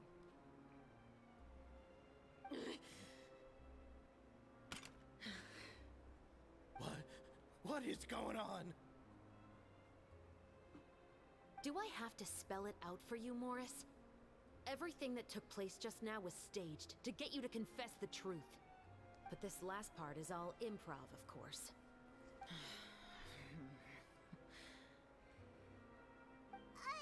Shivers, you told us you wanted us to help you stage a play. You never said anything about the Second Musketeer. It's because even I had no way to confirm my theory until now. Thank you for your performance, Yoimiya. Could I trouble you to go and bring in the other Special Patrol members? They should be on standby just outside. Oh, and please tell the other cast members not to worry about us. We'll be rejoining them shortly. On it. So that's where she was going. So what do you think, Morris? Care to talk about what happened 20 years ago? My patience is limited, you know. Don't force me to take you back to the interrogation room. I'd wager that you wouldn't last for more than a minute in there. With the recording we made, you have no chance of winning in court. Cooperating with us now is the most practical move. All right. I'll talk. I hired an assassin to murder Elisa. She once worked as a maid on my family's estate. She was very beautiful, and after some time I fell for her. We kept our relationship a secret and carried out an affair for some time, but it wasn't long before she became pregnant. And if my parents ever found out, they would have stripped me of my inheritance and status, driven me out of my home. I also didn't expect Elisa to insist on bringing the pregnancy to term. She even asked me to leave my family and travel far, far away with her. She believed that you were truly in love with her. I didn't have a choice. I gave her a large sum of mora, told her to leave the family and to get rid of the baby. But then years later, she sent me a letter. There were photos of 2 children, and she even asked if I could find some time to visit them. Huh? 2 children? Paimon thought Baptiste was the only... you mean... Even if she had the children against your will, you could have just ignored the letter entirely. Why kill her? She's the second I child. just gotten engaged to be married to an heiress from another wealthy family. So if anyone were to find out about Elisa, my life would be completely ruined. I didn't have a choice. No. You did. You always had a choice. You just made the wrong choice. Again. Do you know how it feels to watch your mother be killed right in front of you? My brother and I were hardly even school age yet. We were hidden beneath the floorboards, grasping each other's hands like a lifeline. We were so terrified that we didn't even know we could ever take a breath. All we could do was to watch Mother try to fight back, and then collapse to the floor. Even after the assassin left, we were still too terrified to leave our hiding spot. We thought that he might come back. It was only until the next evening when we finally climbed out and gathered around our mother. But she had already become cold and stiff to the touch. You made up your mind right then and there to bring this case to light. Not only that, we resolved to get our revenge. And that's why you became the Musketeers. No, that's why I became a musketeer. The man from before was also killed by me. My brother had nothing to do with it. I figured as much. You did? I once told these two that he didn't look like a killer to me. His confession from that night also rubbed me the wrong way. I think what really tipped me off was, how could I not feel a sense of regret in him? Huh? He confessed faster than any criminal I've ever met, but he didn't say a single word about you. He insisted that he was the sole perpetrator in the case. But after the questioning ended, I disassembled the musket we dug up from his backyard, put it in front of him, and told him to reassemble it. Wanna guess how far he got? Not far. He had no idea where to even start. He's never touched a gun in his life. Based on that, I determined that he was not acting alone. He only surrendered himself to draw our attention and create a moment of opportunity for his partner. So, I decided to play along. And as expected, the second musketeer followed us without hesitation once she saw Morris get separated from the rest of the cast. Besides, why else would he call the novel The Two Musketeers? But how did you know it was Veronique? I figured it out the moment Baptiste told me his father's name. That so-called financial crisis was all just a ruse. He just wanted to sign up as the investor and then leave the film without any source of funding. After all, he has a vested interest in minimizing the reach of this story. It's really just the same thing as what he did to Eliza all those years ago. Human scum. But then Xavier pulled out all the stops and got the film made against all odds. Morris couldn't have that. With the killer in custody, he figured it was safe to act. And so he came to visit the set today, just as I expected. Wait, so you were behind all those mishaps today?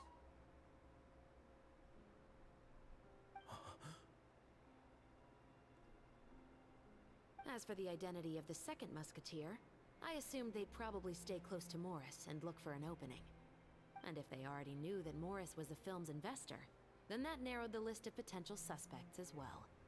Furthermore, being the props manager would allow the culprit to avoid scrutiny by purchasing mechanical parts in the name of the crew. With that hypothesis in mind, I went back to check Baptiste's orphanage adoption records. Guess whose name I saw on the same page, just a few lines from his. My brother.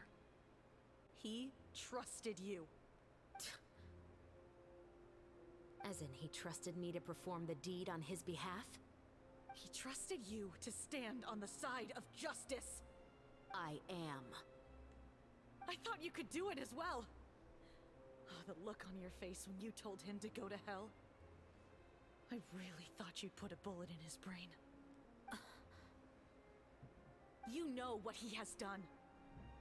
Are you telling me that you'd rather see him spend the rest of his life living like a king in the fortress of Meripede? I will never be able to forget the feeling of my mother's cold, lifeless hands. And you would call this ending fair? Is this what you call justice? I won't lie, Veronique. I did hesitate when your brother first told me about the truth. I wondered. I agonized over whether I should really put a bullet in his head. So why don't you? Because that should never be how justice is carried out in this world. Perhaps, to you, justice is simply reciprocated. An eye for an eye, and a life for a life. But everyone has their own understanding of justice. If everyone were to pursue their own definition of it, there would be no more order in this world. Today, you'll kill Morris, and tomorrow, his children may come for you. The world cannot render judgments based on a desire for revenge. That will only lead to a cycle of revenge, as well as the destruction of order and civilized society. Fontaine is founded on a set of laws and a standardized code of justice. That is why we are the nation of justice. But with all that said, I will promise you this. Morris will not lead a cushy life in the fortress of Meripede. Chevreuse, the rest of the Special Patrol is here. Thank you so much, Yoimiya. Letelier, Terena, please take them away.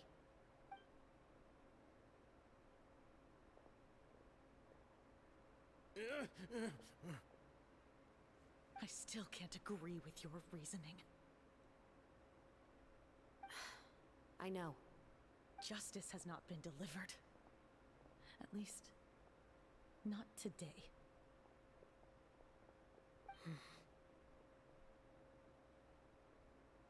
Chevras. Let's go. We should give an explanation to the crew.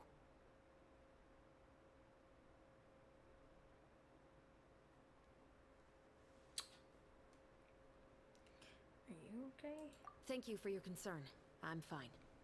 I'm just thinking about the things in life that have driven people to take justice into their own hands.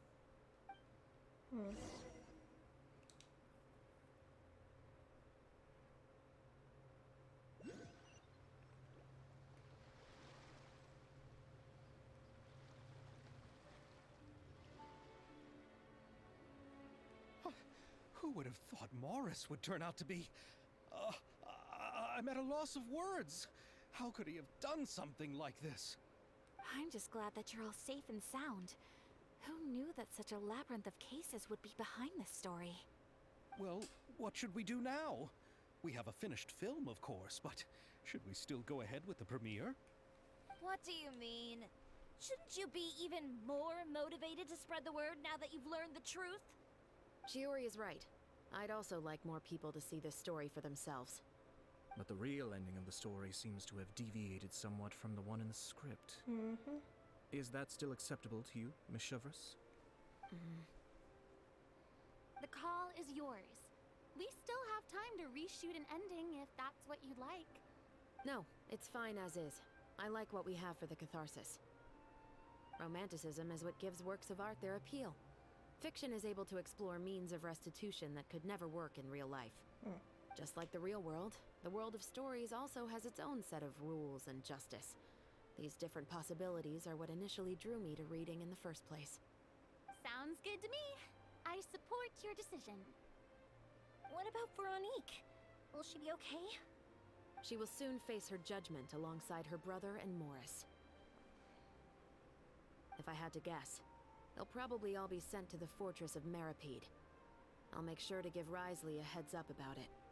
Oh, you mean that kind of heads up? Exactly. Ahem. All right, then the matter's settled.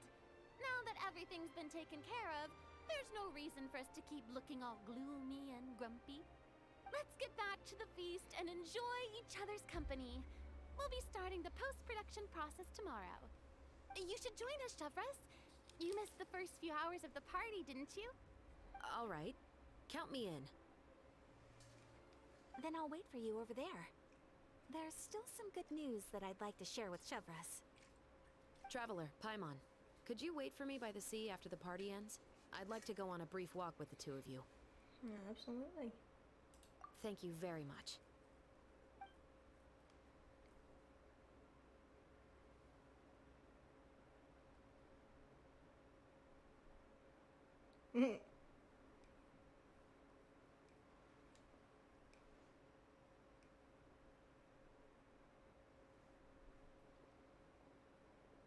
At least people are having fun. Even with all the drama that just went on. Sorry for the wait. Oh, we weren't waiting long at all. Is there something else you wanted to tell us? No, I don't have anything new to share. I just felt that since you were my investigation partners, I should have another conversation with the two of you.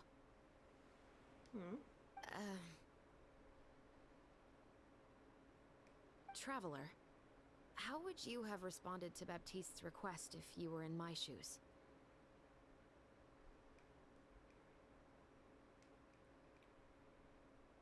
I don't know. When I was young, my father often took me here to swim. We'd come rain or shine, even when it was freezing cold. He told me that swimming was the best activity to train one's strength of will. You could never give up before reaching the shore, especially when the water was cold. Oh? Why's that? Because the moment you give up would be the moment you die. At that point, I still hadn't received my vision. One winter, the chilly wind felt almost like knives on my skin, and the seawater was so frigid that it numbed my toes the moment I stepped in. I I cried and begged my father to spare me from having to swim across, but he wouldn't listen. He used to be a member of the Special Patrol as well. You could say it was his way of educating his children. Damn. That sounds awful. When he saw that I wouldn't stop crying, he just picked me up and tossed me into the icy water. Okay. The bone-chilling cold took away my senses. I couldn't feel anything but fear and rage. I waited for my father to save me, but one look and I knew he'd already started swimming for the opposite shore. I realized that if I were to give up, I really would die right then and there. I used all of my strength to try and catch up to my father. Those few minutes felt longer than my whole life up until that point. I did, however, make it to the other side. I've never felt afraid about anything in my life after that, nor have I ever cried again. That way of teaching would have never worked on Paimon. Yeah, I don't think that was the right method for anyone. No. It's just that, working now as I am in the pursuit of justice, I still sometimes feel like I've been tossed into that winter sea all over again. The anger and the helplessness. Yeah, I'm pretty sure no parent should just yeet their literally just throw their child into like ice cold water. Yeah, no, I don't think so. No, thank you. Chevres. But the worse I feel, the more I know to never give up. The alternative would be to forever lose myself among the waves. Anyway, how about a race? Neither of us will drown, but we can still see who swims faster.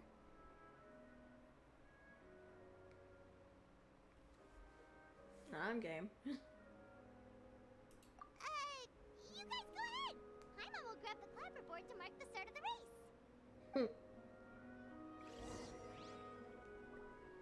That's funny.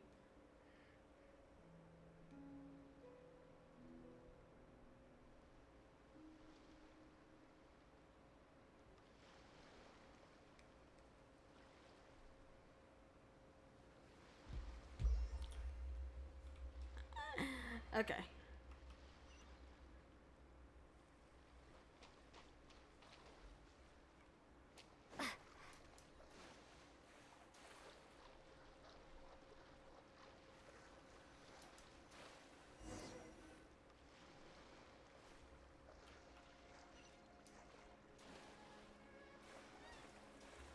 Sorry, damn.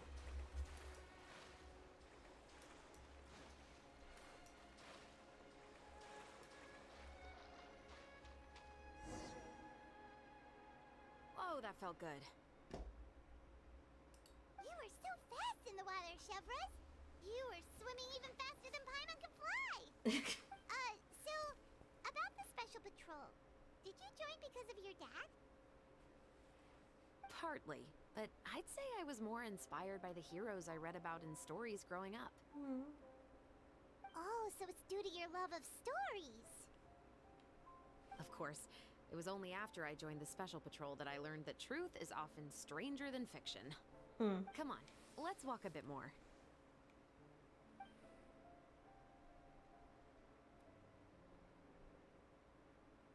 To be honest, I do sometimes question whether the decisions I make are the right ones.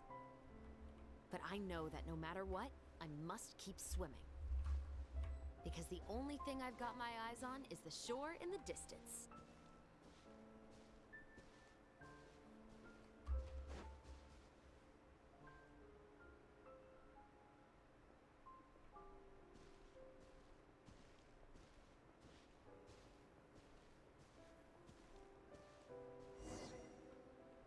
Thank you for coming on this walk with me. I feel a lot better after getting all that off my chest. Huh. We're nearly back at Baptiste's house. Oh. Huh. You're right. I didn't realize we were so close. Right? He really did plant a lot of flowers. It's just like how he described it in the story. Huh? Wait. Paimon, Traveler, look! The rainbow roses in the garden. They're in full bloom now.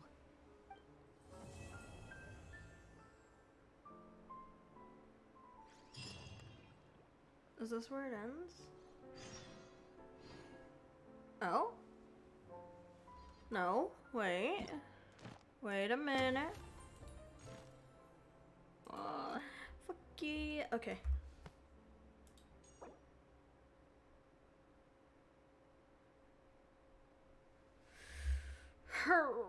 Okay, Every 2 days later, right? has its final day. Yeah, 2 days later. Don't rush. Okay. This is gonna take a bit. I don't know what to talk about. Yeah, no, I'm just an awkward little gremlin. I have to talk to people.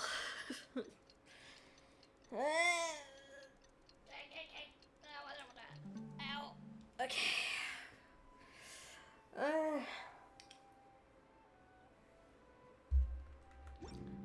Boats are made for transferring commodities back and forth. And those that... Where? It's right here. Okay. Teleport. Okay, after I finish this part, I'm gonna end the stream because I've been streaming for like 3 hours now. Some time passes after that. Bitch. The film has a successful premiere, and the Musket murder case also successfully comes to an end. Yay! It's been a while.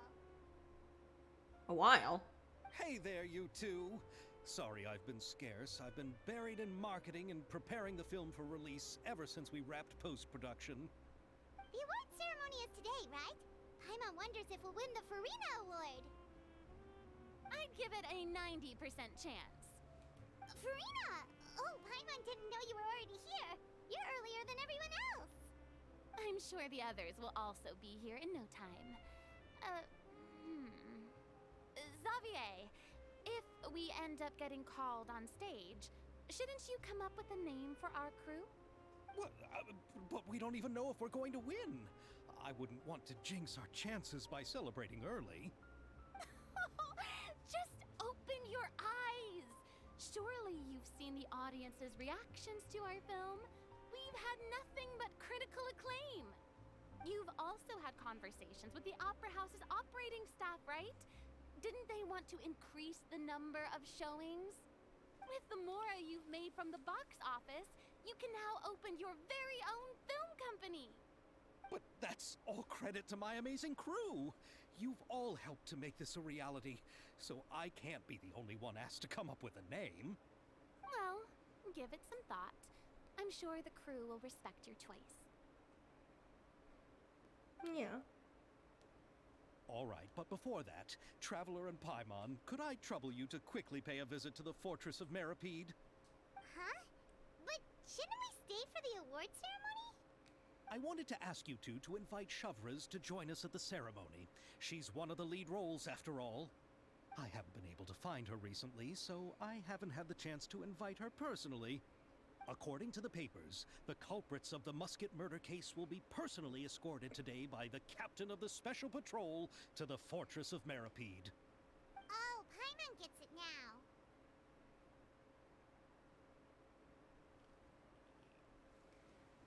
It'll be a piece of cake for us.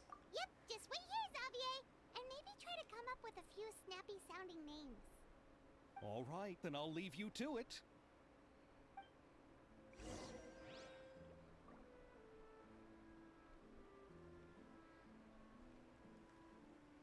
Yeah, okay. Will we really win an award? Trust me. When have I ever been wrong about something like this? Okay.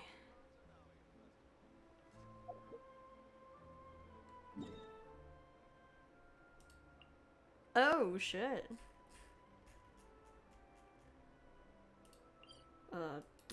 Okay, why all the way over there?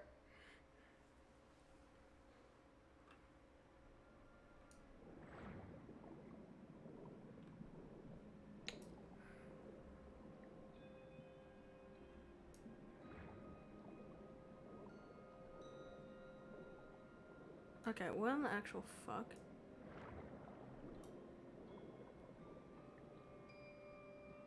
Hold on.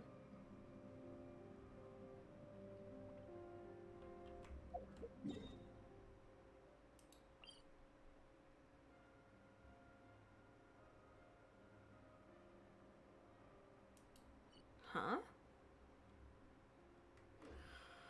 How do I get down there?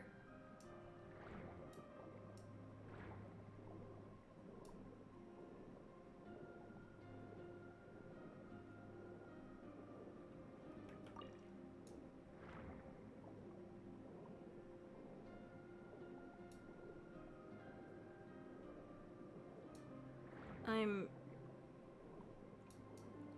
actually a bit confused. How the fuck do I get down there?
Um...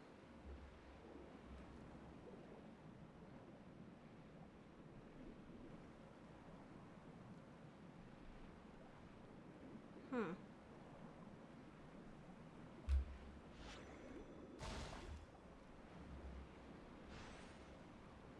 Okay.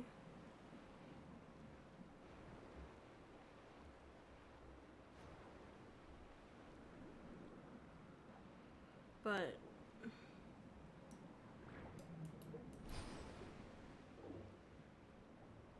Oh.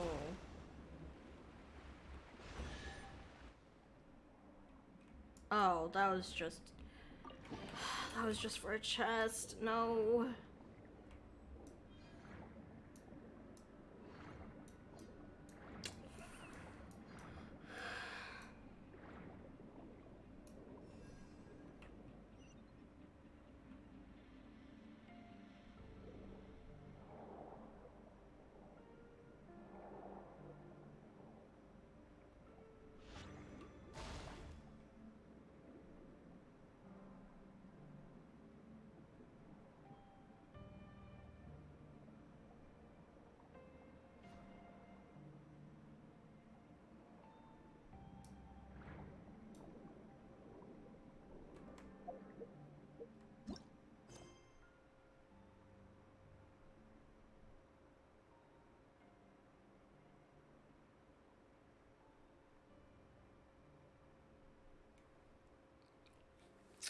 How the fuck do I do that when I don't know how to go in? Oh, my bad. Ha, whoops. Okay.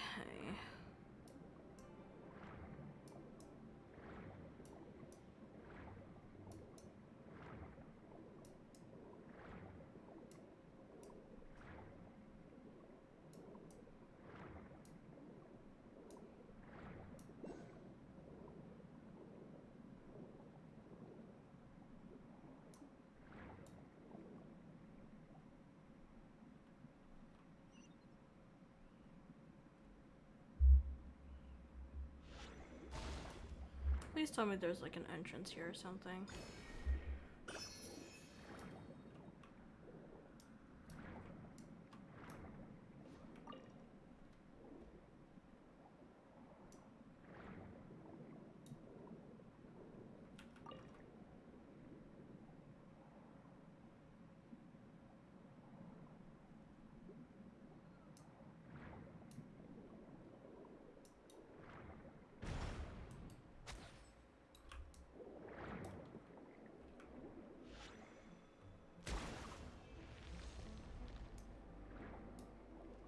Is this it?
Huh.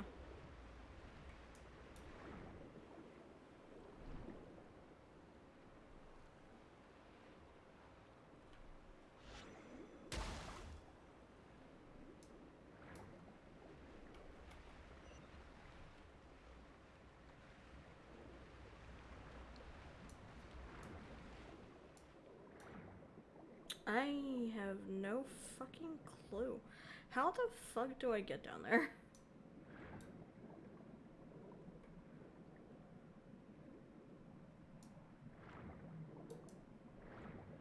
Now I'm just wondering how I get down there, because I don't know. I actually don't know how to get down there.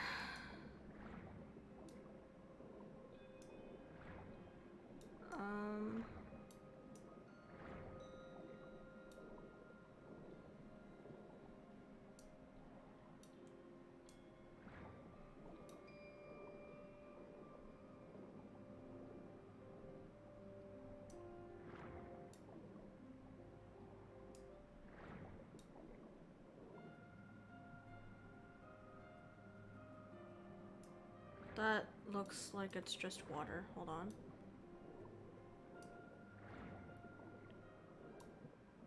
It looks like it's... Well, okay, maybe I'm wrong. Yeah, I might be wrong. I'm wrong.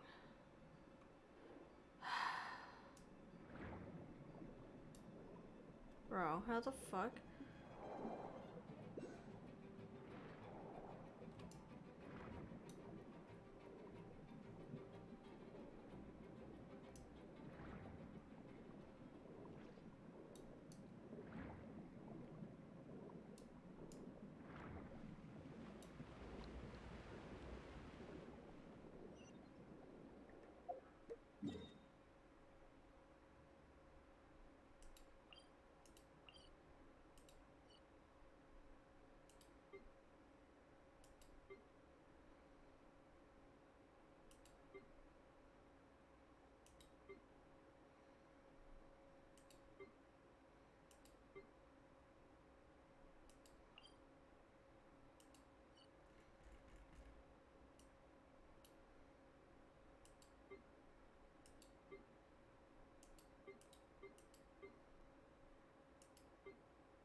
Literally, where the fuck is it?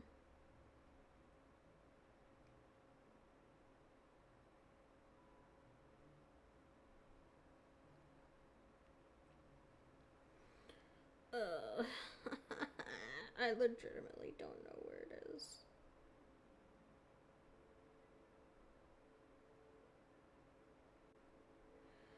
Fuck. Hold on. I actually do think I might need to search it up because I don't know where this is. I'm gonna lose my shit. Oh my god. Where in the fuck is this thing?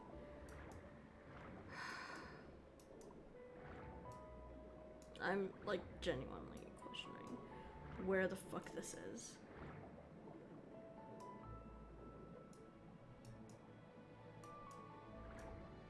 What?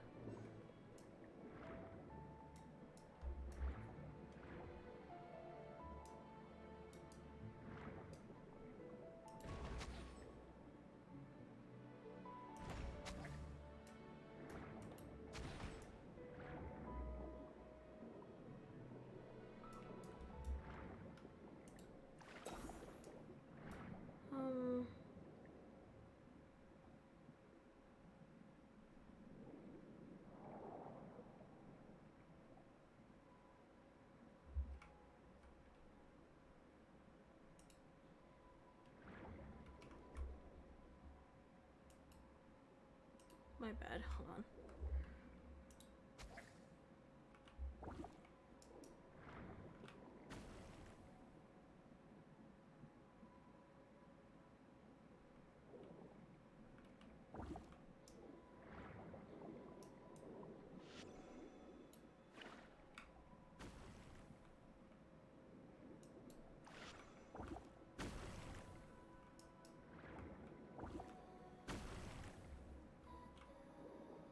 What?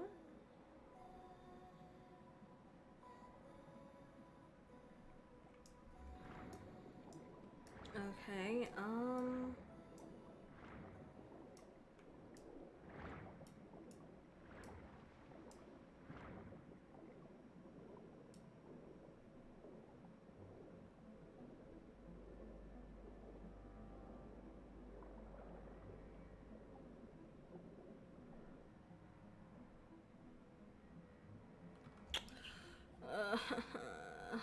I don't know. I actually don't know where this is. Hold on.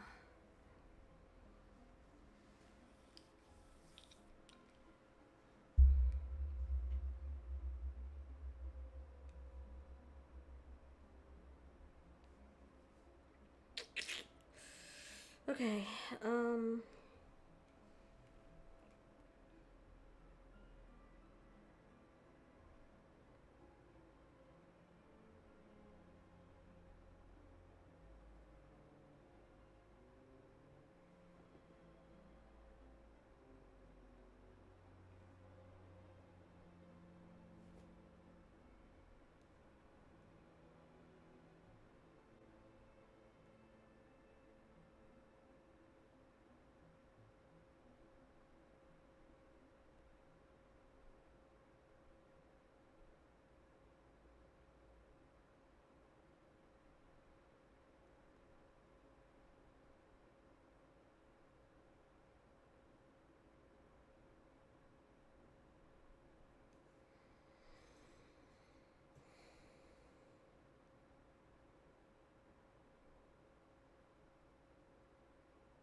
okay, hold on.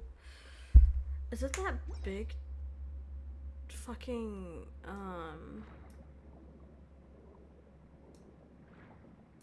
hat thing over there?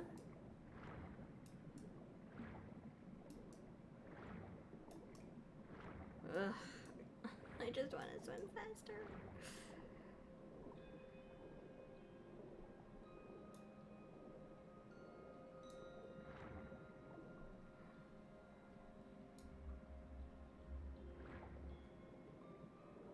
Okay. I know you can go. I didn't know you could. I didn't know you could go inside.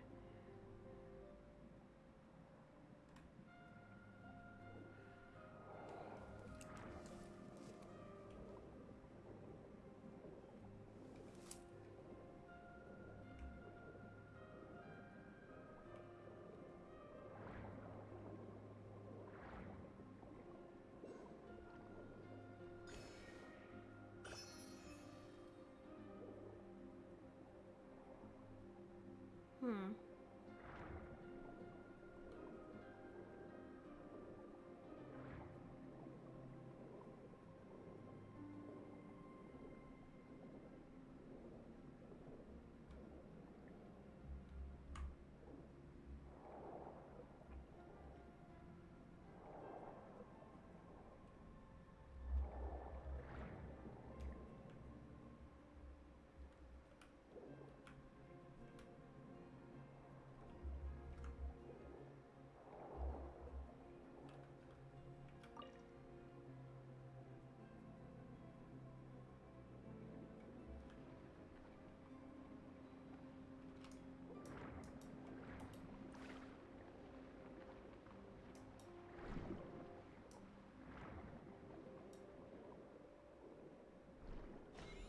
Oh shit.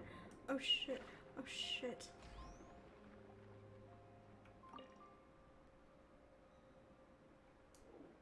Oh yeah, I didn't know they'd actually attack you.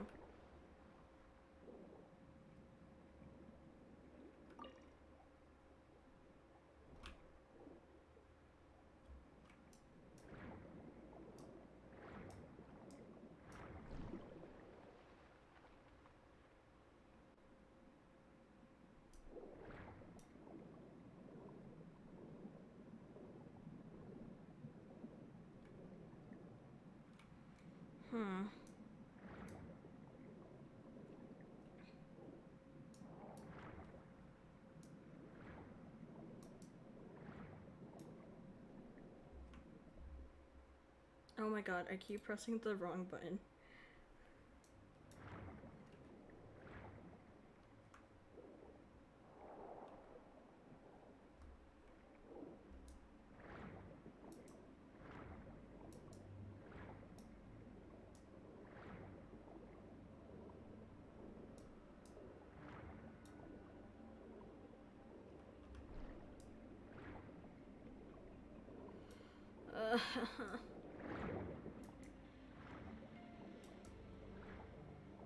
Okay. I give up. I actually give up. How do I get through here?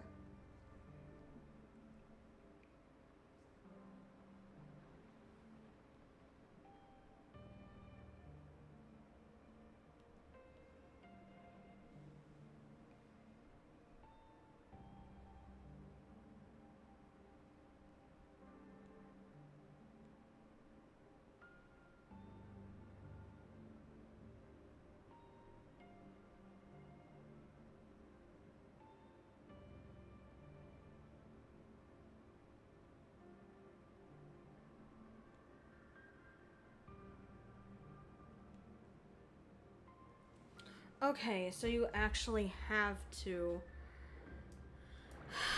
get caught by the light. I see. Oh.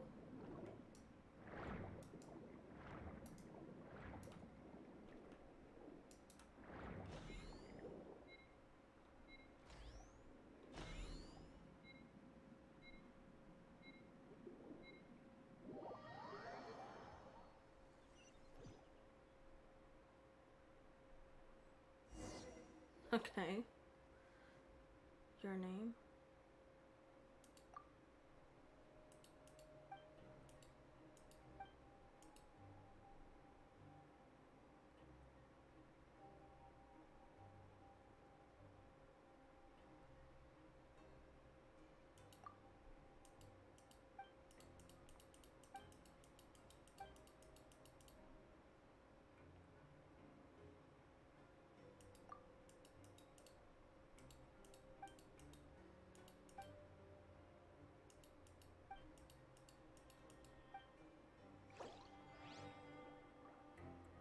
Oh.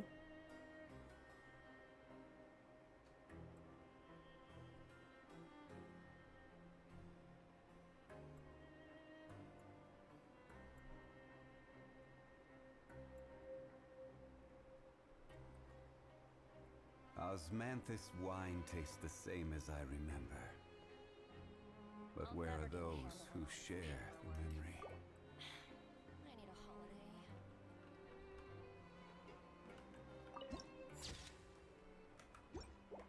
So this is where it was.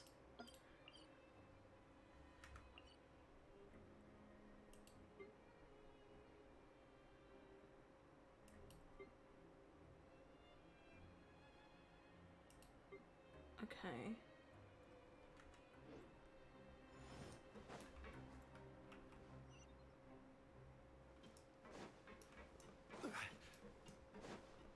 Okay, I see. I see. Oh my god. Ow, ow, ow. This is as far as I'll be taking them. I'll leave the three of them to you now. Got another errand to run? I know who he is. Presley. Oh, fuck.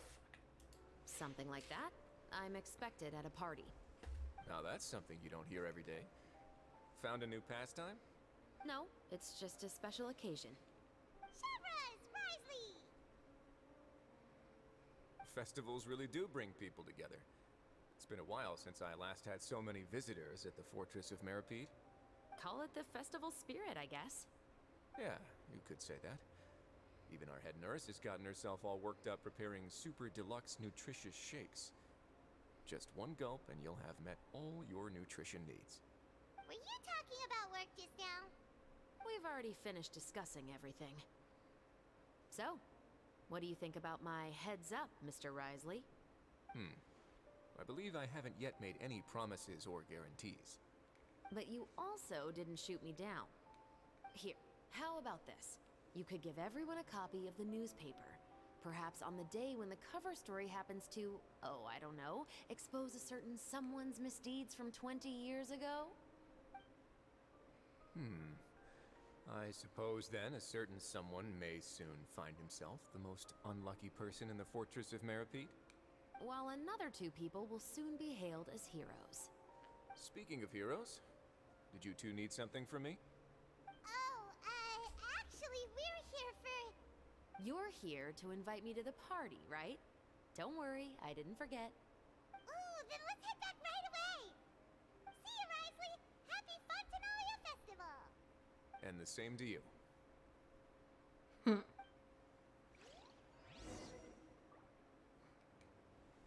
Okay, okay.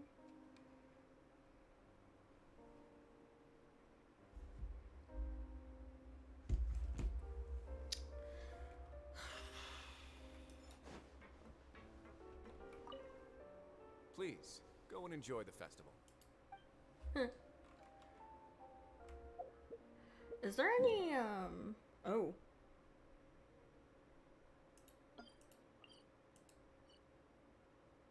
Well, hold on. Where are we?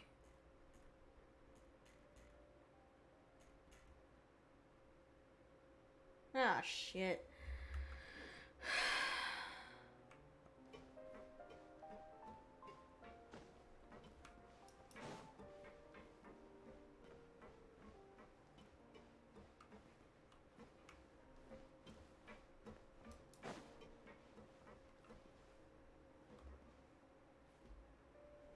Oh, this is his office. Huh. Oh, I didn't know.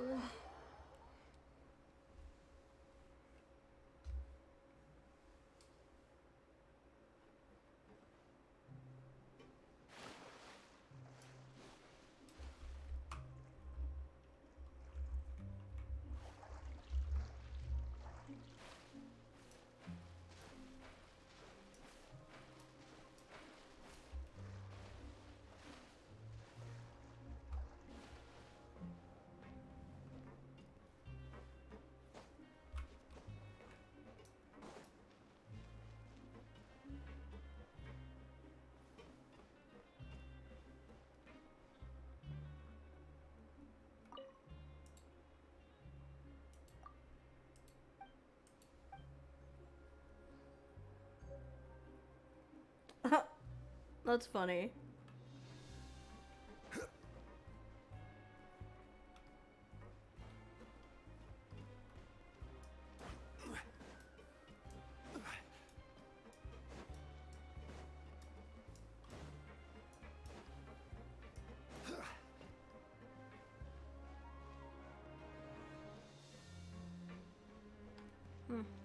What is this?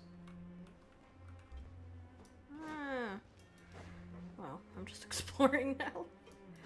Okay, I should just get back now.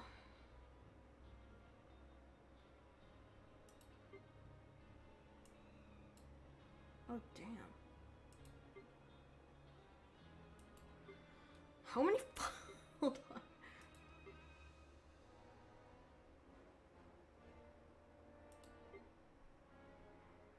One, 2, 3, 4, 5. Oh, geez. Okay, there's 5. Ooh, okay.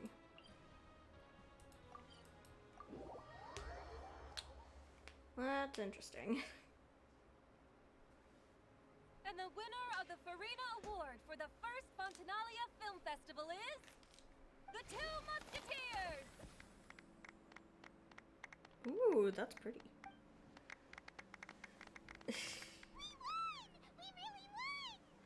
Nice. Congratulations, Mr. Xavier. We won? I can't believe it! I really can't thank all of you enough! See? My takes on Fontaine's entertainment industry have never been wrong. Now, please welcome to the stage the producer of The Two Musketeers, Mr. Xavier! Ow.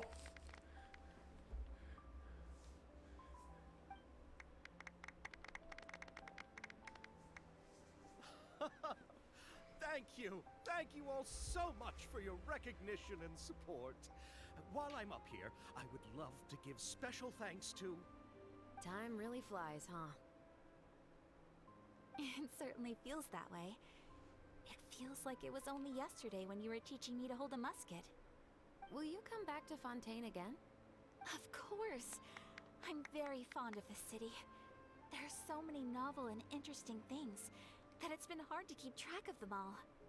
But how about you? Would you be interested in visiting Inazuma?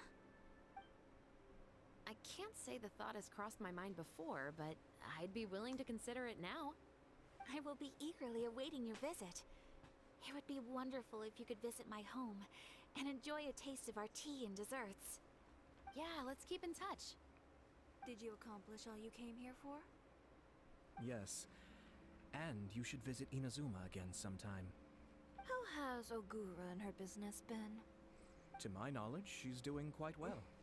Tell her I said hi. I certainly will. I heard the thunderstorm has stopped. Yes, and the war has also been brought to an end. Peace and prosperity has returned to the islands. I quite like the sound of that. Perfect for hanging textiles out to dry. I'd like to offer my thanks again to the entire cast and crew. Without you, I would have never completed this film, much less had the opportunity to be standing on this stage. With the support of my entire crew, I would like to officially announce our film company, Musketeer Pictures.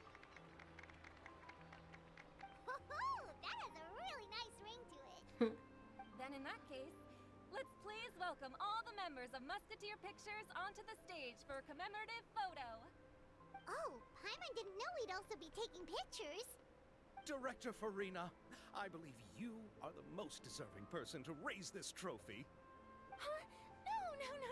There's no need. It's so embarrassing. It's an honor the director deserves. Yes, I agree. I can't think of anyone better for the... Just accept that you're not getting out of this. Yeah.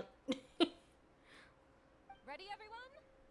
3, 2, 1. Musketeer Pictures!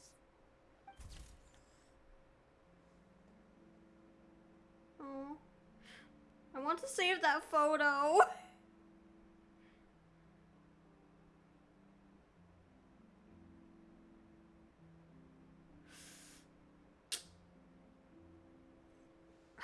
I want to save that photo. It's so...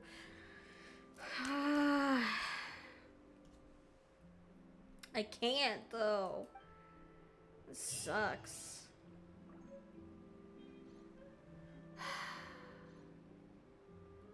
Aww. We actually have... Bro, that's so sweet. Wow, I wish I could just take a picture of that. But I can't. Maybe I can rewatch my stream and like take a picture of it there. I don't know how fucked the quality will be, but I don't know, we'll see.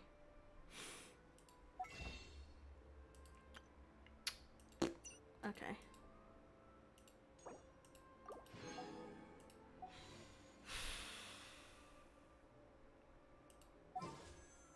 Oh, how I'd love to do one 10 pull before I end the stream, but I cannot. Oh, how sad. How very, very sad. I'll use this regular one though.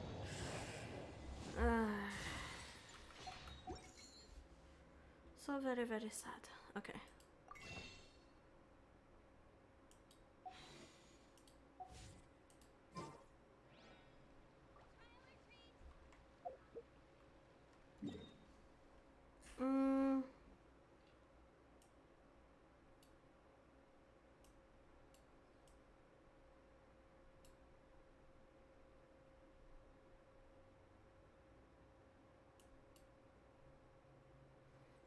That'll probably be a new area of the Leeway. Oh shit, I'm tired.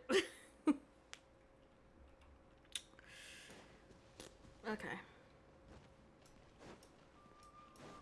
Yeah, I haven't been to Mondstadt in a bit.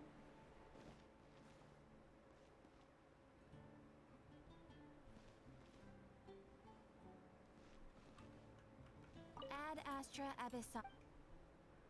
Thank you for complete.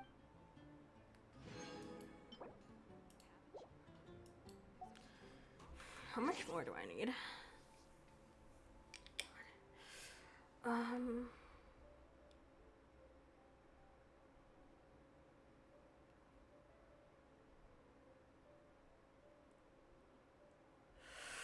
Ooh, okay.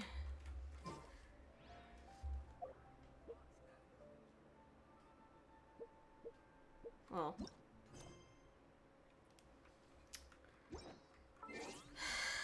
For now, I'm just gonna end the stream because I've been streaming for 4 straight hours now.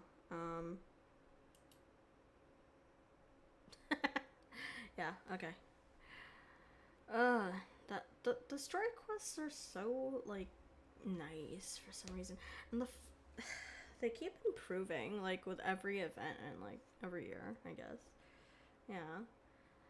The fact that they have, like, tiers now is pretty nice because, I don't know, like, a year or two ago, before, when I first did, Genshin, they didn't have fucking tiers, and I'm like, oh, are they crying or laughing? But now, damn, they've gotten really good. They've gotten really good. Yeah, they're really fucking improving. And the fact that they did that with the artifacts. Good job, Genshin. Good job. We don't have to search through our fucking inventory for the fucking artifact we need, because we can literally do that so quickly now. Okay. Anyways, have a good day, night, or afternoon, peoples. Thanks for watching. There's probably no one here, but thank you for watching or stopping by. But yeah, I will stream again tomorrow and do the other event probably along with the Archon quests, because I still need to do that. Okay. Bye. Oh shit. Okay, bye.